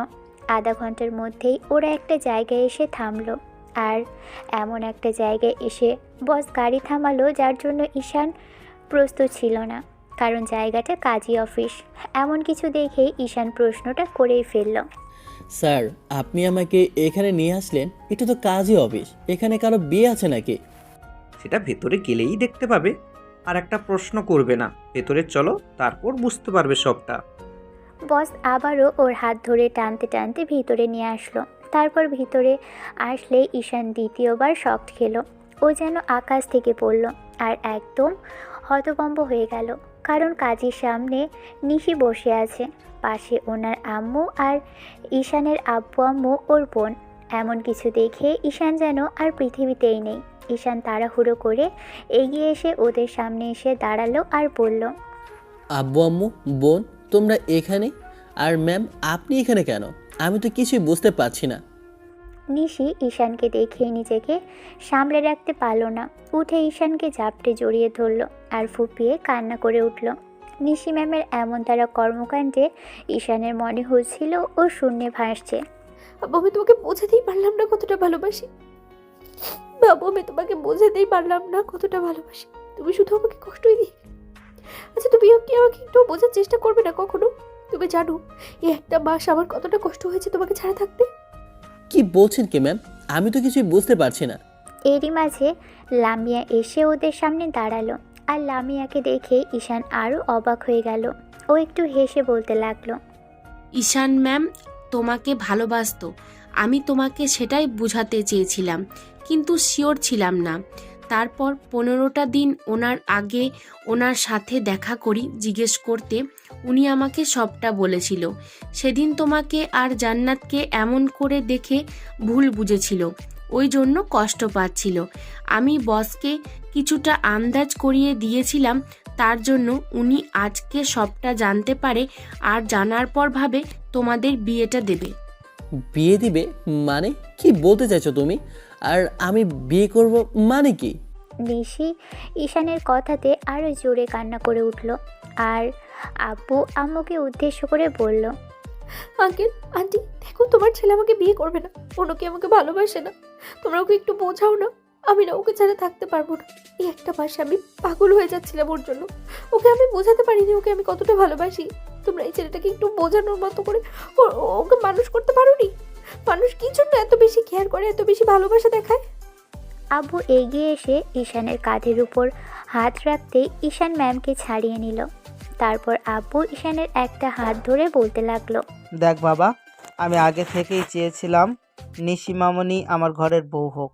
আমি জানতাম ও তোকে পছন্দ করে, কিন্তু তুই বলছিলি ও তোকে পছন্দ করে না। দেখ সেটাই হয়েছে। আজকে তোর বাসর আমাদের বাসায় গিয়েছিল আর সবটা বলেছে। ওনাদের কোনো আপত্তি নেই। তুই কেমন কি ওনারা কিছুই জানতে চায় না। ওনার একমাত্র মেয়ের কষ্ট পাচ্ছে, তাই তোর সাথে বিয়ে দেওয়ার জন্যই উনি অনেক রিকোয়েস্ট করেছে। তারপর যখন বলেছিলাম তুই রাজি হবি কি না, তখন উনি আমার হাতে পায়ে পর্যন্ত ধরতে গিয়েছে। দেখ বাবা, একটা মানুষ কতটা অসহায় হলে এরকম কাজ করতে পারে। ঈশান, আমার মেয়েটা সুখে থাকলেই হবে। মানুষ কি বললো না বললো আমি সেটা জানতে চাই না। তুমি আমার মেয়েটাকে হ্যাপি রাখবে, ব্যাস। আমি আর কিচ্ছু শুনতে চাই না। কিন্তু স্যার আমি... নিশান, এখন কি তোমার পায়েও ধরতে হবে আমাকে? তাহলে বলো, আমি সেটাই করব। তারপরও অন্তত আমার মেয়েটাকে আর এভাবে ফিরিয়ে দিও না। ও শেষ হয়ে যাবে তোমাকে না পেলে। তুমি জানো না মেয়েটা কতটা জেদি। ও যদি একটাবার কোনো জিনিস চেয়ে না পায়, তাহলে নিজেকে কতটা কষ্ট দিতেও দুবার ভাবে না। নিশি ম্যাম বারবার ফুপিয়ে কান্না করে উঠছে। আর ঈশান ওনার মুখের দিকে তাকিয়ে রইল। তখন সুইটি এসে বলতে লাগলো, ভাবি তুমি কান্নাকাটি করো না তো, আমি এই শয়তানটাকে বলছি। ভাইয়া প্লিজ বিয়েটা করে নে না, এত মিষ্টি একটা ভাবি পাবো আমি, আর তুই ভাবিটাকে এমন করে কষ্ট দিচ্ছিস। ঈশান মুচকি হাসলো। ও ভেবে পাচ্ছিল না কী করবে। শুধু মনে হয়েছিল এই মেয়েটাকে কষ্ট দেওয়াটা ঠিক হবে না। ঈশান এখন বুঝতে পারছে ম্যাম সেদিন ওই কথাগুলো কেন বলেছিল, কেনই বা ওর প্রতি এত বেশি কেয়ারিং দেখাতো আর সব সময় মেয়েদের থেকে দূরে থাকতে বলতো। এই জন্যই হয়তো ম্যাম অফিসে না আসাতে ওর মধ্যে শূন্যতা কাজ করছিল। নিশি ম্যাম দেখতে সেই লেভেলের মারাত্মক সুন্দরী, যে কোনো ছেলের রাতের ঘুম হারাম করে দেওয়ার পক্ষে যথেষ্ট। আর ঈশান ওনাকে পছন্দ করে না তা নয়। অফিসে প্রথম দিন ওনাকে দেখেই ঈশানের ভালো লেগেছিল, কিন্তু বস শব্দটা শুনেই সেটা আর সামনের দিকে এগোয়নি। আর ম্যাম ওদের জন্য যা করেছে তাতে ঈশানের ওনার প্রতি শ্রদ্ধা আর দুর্বলতার জায়গায় সৃষ্টি হয়েছিল। তবে ভালোবাসত কি না জানে না, হয়তো একটা সময় বাঁচতে পারবে। আর বিয়ের আগে সবার সম্পর্কের মাঝে ভালোবাসা থাকে তেমনটা কিন্তু নয়। স্বামী স্ত্রীর সম্পর্কে আবদ্ধ হওয়ার পরও ভালোবাসার সৃষ্টি হতে পারে। সবটা ভেবেই ঈশান নিশি ম্যামের মুখের পাশে হাত রেখে ওনার চোখের পানিগুলো মুছে দিতেই ম্যাম ওকে আবারও জড়িয়ে ধরল। এবার ঈশানও ওনাকে জড়িয়ে ধরে বলতে লাগলো, আচ্ছা ঠিক আছে, কান্না করতে হবে না। বিয়েটা করতে চাইছেন, জোর করে উঠিয়ে নিয়ে এসেছেন, এখন চলেন বিয়েটা করে নেই। ঈশানের এমন কথাতে নিশিওর বুকে কিল ঘুষি মারতে লাগলো। তখন ঈশান ওকে আরও শক্ত করে জড়িয়ে ধরে বলতে লাগলো, আবার কি হলো? নাকি বিয়েটা করার ইচ্ছে নেই? আচ্ছা ঠিক আছে, তাহলে আর কি, আমি ওই জান্নাতকে বলবো যেন আমার সাথে প্রেম করে। এই না, আমি কি এমনটা বলেছি নাকি?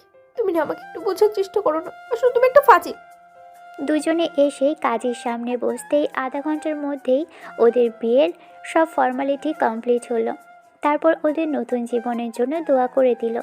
তানিয়ার আব্বু আম্মু ওদের অনেকক্ষণ বোঝালো, বলল ঈশান যদি চায় নিশিকে বাসায় নিয়ে যেতে পারে, আর ওদের জন্য যা করার সব বস করবে। তখন ঈশান বলল, দেখেন স্যার, আমি এমন কিছু নিতে পারবো না। এমনিতেই ম্যামকে বিয়ে করেছি, তাতেই সবাই উল্টাপাল্টা বলা বলি করবে, আর এমন কিছু করলে তো হয়তো সবার সামনে ছোট হয়ে যেতে হবে। আব্বু, ওকে বোঝাতে হবে না, ওকে আমিও বুঝিয়ে নিব। তোমরা এসব বিষয়ে কথাগুলো না বলে যাও, আমাদের বিয়ের আয়োজনটা ঠিকঠাক মতো করো। বিয়ের আয়োজন মানে? বিয়েটা তো এখানেই করে নিলাম, আবার আয়োজন কিসের? ওটা তো তুমি আমাকে কষ্ট যেন না দিতে পারো, এই জন্যই বিয়েটা করে নিলাম। আর ভালোবেসে বিয়ে করেছি, তাহলে কি এর জন্য সবাই একটু জানাবো না? আমরা বিবাহিত, লাইফটা শুরু করতে যাচ্ছি, তোমাকে এত কিছু বুঝতে হবে না। আব্বু আম্মু, তোমরা যাও তো। নিশির আব্বু আম্মু ওদের আরও কিছুক্ষণ ঈশানকে বুঝিয়ে চলে গেলে ঈশানের আব্বু আম্মু বেরিয়ে গেল। তখন নিশি আবারও ঈশানকে চাপটে জড়িয়ে ধরল আর বলতে লাগলো, বাবু, আই লাভ ইউ সোনা, তুমি জানো আমি কতটা হ্যাপি আজকে। না বললে জানবো কি করে? আর আপনি যে আমাকে ভালোবাসতেন একটা বার তো বলতে পারতেন, সেটাও করেননি। আমি যদি অন্য কাউকে ভালোবেসে ফেলতাম? আমি কি জানতাম নাকি যে তুমি এরকম একটা গাধা? আমাকে একটু বোঝার চেষ্টাও করবে না? তাহলে এই গাধাটাকে বিয়ে করলেন কেন? বাবু, এবার কিন্তু আমি রেগে যাচ্ছি। ওকে, তাহলে থাকেন রাগ করে, আমি আবার রাগটা ভাঙাতে পারি না। তোমাকে তো এখন থেকে ভাঙাতে হবে, কারণ তুমি আমার বাবুটা। আমার বাবুটা যদি আমার রাগ না ভাঙাতে পারে, তাহলে কে পারবে শোনাবো? আচ্ছা ঠিক আছে, রাতে কাছে পাবো তো তখন ভাঙিয়ে দিব। এখন চলেন বাসায় যাই। আর আপনি মনে হয় অনেক কান্নাকাটি করেছেন, তাই না?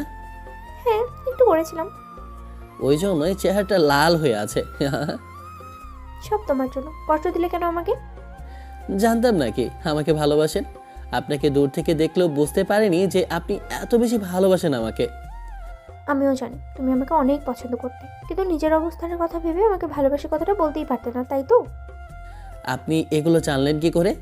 কি করে আবার? রামি আমাকে সবটাই বলেছে। এখন কথা না বলে চল। আচ্ছা ঠিক আছে, চলেন। ঈশান কথাটা বলেই নিশির হাত ধরে নিয়ে যেতে গেলে ও দাঁড়িয়ে পড়ল। তখনই ঈশান ওর দিকে ফিরে বলতে লাগলো, কি হলো, দাঁড়িয়ে বললেন যে? আমি তো এভাবে যাবো না। তাহলে কিভাবে যাবেন? ঘোড়ায় চড়ে নাকি প্লেনে করে ম্যাম? না, আমার বাবুটা আছে কি করতে? তুমি আমাকে কোলে করে নিয়ে যাবে। মানে কি বলছেন? বাবু, নতুন বউকে কেউ হাতিয়ে বাসায় নিয়ে যায় বলো? তাই তুমি আজকে বাড়ি অবধি আমাকে কোলে করে নিয়ে যাবে। আমি অত কিছু জানতে চাই না। এ বাবা, এত বড় একটা মেয়েকে কোলে উঠালে আমি তো পটলডাঙ্গা চলে যাব। ঈশান, আমি কিন্তু রেগে যাচ্ছি, আর আমি রেগে গেলে কিন্তু কান্না করে দেবো, তুমি সেটা খুব ভালো করে জানো।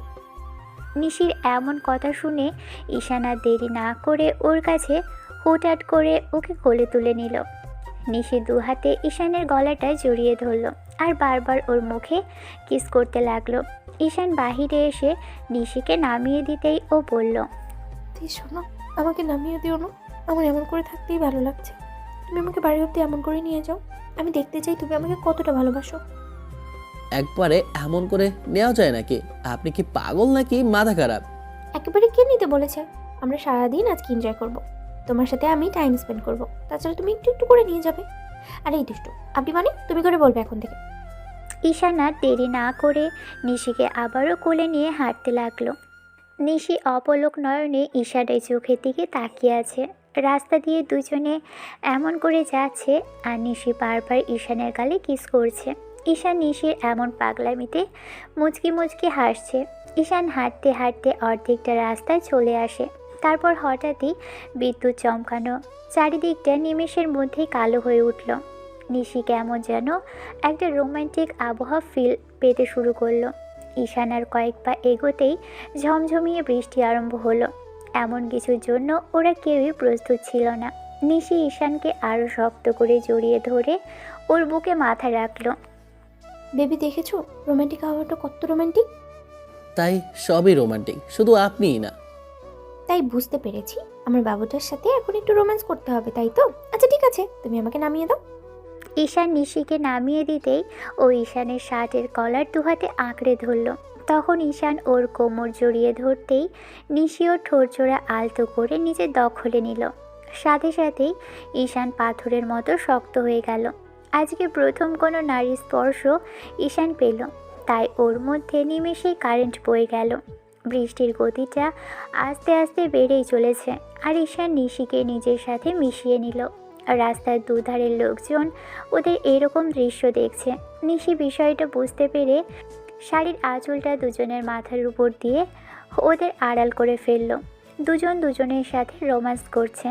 ওরা এতটা কাছে আছে, তাতে একজন আরেকজনের নিঃশ্বাসের শব্দ শুনতে পাচ্ছে। এ যেন রোমান্টিক আবহাওয়ার সাথে রোমান্টিক মুহূর্ত।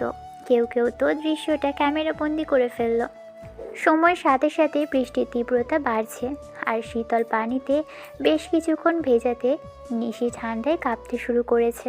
তাই ঈশান ওকে বুকের সাথে আরও শক্ত করে জড়িয়ে ধরে পড়ল। আই লাভ ইউ পাগলি বউ। আই লাভ ইউ টু কলিজা। আচ্ছা, আর কিছু হবে না এখন? আর কিছুটাতে হবে। তুমি অনেক কষ্ট দিয়েছো, তার জন্য তো একটু শাস্তি তোমাকে পেতেই হবে। আবার কি শাস্তি? জোরপূর্বক উঠিয়ে নিয়ে এসে বিয়ে করেছি, এটা তো একটা শাস্তি ছিল। আর পরে কি করব সেটা দেখা যাবে। এখন আমাকে বুকের সাথে জড়িয়ে ধরে রাখো, আমার ভালো লাগছে এমন করে থাকতে।